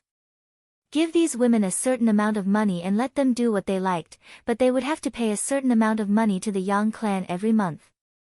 This was the art of teaching people how to fish. Second, he could hire them. He would have them become members of the Yang clan. Then, he would have them work for him, arranging what they could do based on their strengths. After that, he would give them money every month. As for what they could do, for example, he could expand the immortal abode. He could open 2 branches in different parts of the capital. After all, there was only one immortal abode, and it would be inconvenient for people who lived too far away to have a meal. When the time was right, he could even arrange for them to open branches in other cities. This required a lot of manpower, and it was especially suitable for women. In addition, the Yang Clan Bank and the Heavens Beyond Trading Company also required a lot of cleaning, so he could arrange for some people to do the same. Third, he could transfer them to Crimson City. As he said before, Crimson City was growing by the day. It was precisely for this reason that the rapid development of the city had led to a shortage of manpower. The addition of these women would greatly alleviate this problem. Fourth, he could choose a few people to become his students. He could choose a few young and clever ones to enter the Yang Clan Academy to study. As the Yang Clan grew stronger and stronger, it would naturally require more and more professionals. While he still had some free time, he could teach a few more students. Even if he didn't have the time, he could have his students teach him. If he did well, these people would be loyal and useful, and they would be of great help to him in the future. With these 4 methods, it wouldn't be a problem to take care of the livelihoods of several thousand women. The only difference was that it would depend on what choice they would make. With these 4 methods, Yang Qindong spoke of his idea during breakfast the next day. The only difference was that the 3rd method was to arrange for them to work in another city. He even said that he was preparing to expand his business to the south, and those women would be sent to the south as well. Hu Yan and the other women had always trusted Yang Qindong without any reservations. Reality had proven that whenever he did something, he would never make a mistake. Hearing that there was a solution to the problem, they naturally agreed without much consideration. Then, they began to chatter about how they would go to the city to save more women after breakfast. In the capital, because of the matter of conscription, tens of thousands of able-bodied men were captured, and the direct result was that even more women were forced to sell their bodies. Some of them truly didn't know how to live without men. This was naturally a habit formed by the superiority of men over women. The women were busy with the household chores, and without a man, they didn't know what to do. Even the most basic of scheming was difficult for them. There were also some who originally had some ability, and their men had not been captured. They had sacrificed themselves for several years, perhaps even longer, just so that they could sell a few taels of silver so that their husbands could leave the capital with enough money for their travels. But no matter what the reason was, on both sides of the street, there were women selling their bodies. This scene was seen clearly by the officials participating in the morning court session. The soft-hearted sighed, the hard-hearted turned a blind eye, and there were also some righteous people who thought about how to express their views on this matter in the morning court session, to see if they could persuade the emperor not to conscript soldiers in the capital. But no matter what they thought, there weren't many officials who truly wanted to resolve this matter. Firstly, their conditions were limited. Even if they wanted to help, they couldn't help too many people. Secondly, no one wanted to be the first to stand out. Many of their colleagues and officials didn't help. If you acted first, it would show that you were capable. This was the easiest way to make others feel annoyed, and it was very likely that you would be isolated and ostracized. And the more there was no one to help, the more unusual the actions of Hu Yan and the other women were. Yesterday, when these women wanted to save a few more people, they also made some selections, such as good-looking, young, and healthy. But today, they simply pointed at a large group. For example, they recruited all the people on this street, and there were hundreds of them at once. Hu Yan and the others didn't even blink their eyes. In the imperial court, as Zhu Qiyu sat on the dragon throne that showed the dignity of the emperor, a day's court session began. The first to report was naturally the commander-in-chief, Shiheng, the Marquis of Wuqinghao. He first reported to the emperor about the recent situation of the recruitment, saying that everything was going well. Then, the Minister of War, Yiming, stood up, saying that the new recruits had been registered, and there were some good seedlings, healthy, young, and strong soldiers, and so on. He also said that if everything went well, the army could be basically formed in a year or 3 months for the emperor to use. You're tuning into the Blissful Bookshelf YouTube channel. We're so grateful for your support, and don't forget to subscribe to join us on this incredible journey through captivating stories. Your generosity through donations truly makes a world of difference, as it's the primary source of revenue that allows me to expand and enhance this channel for you. Thank you from the bottom of my heart for being a part of this adventure.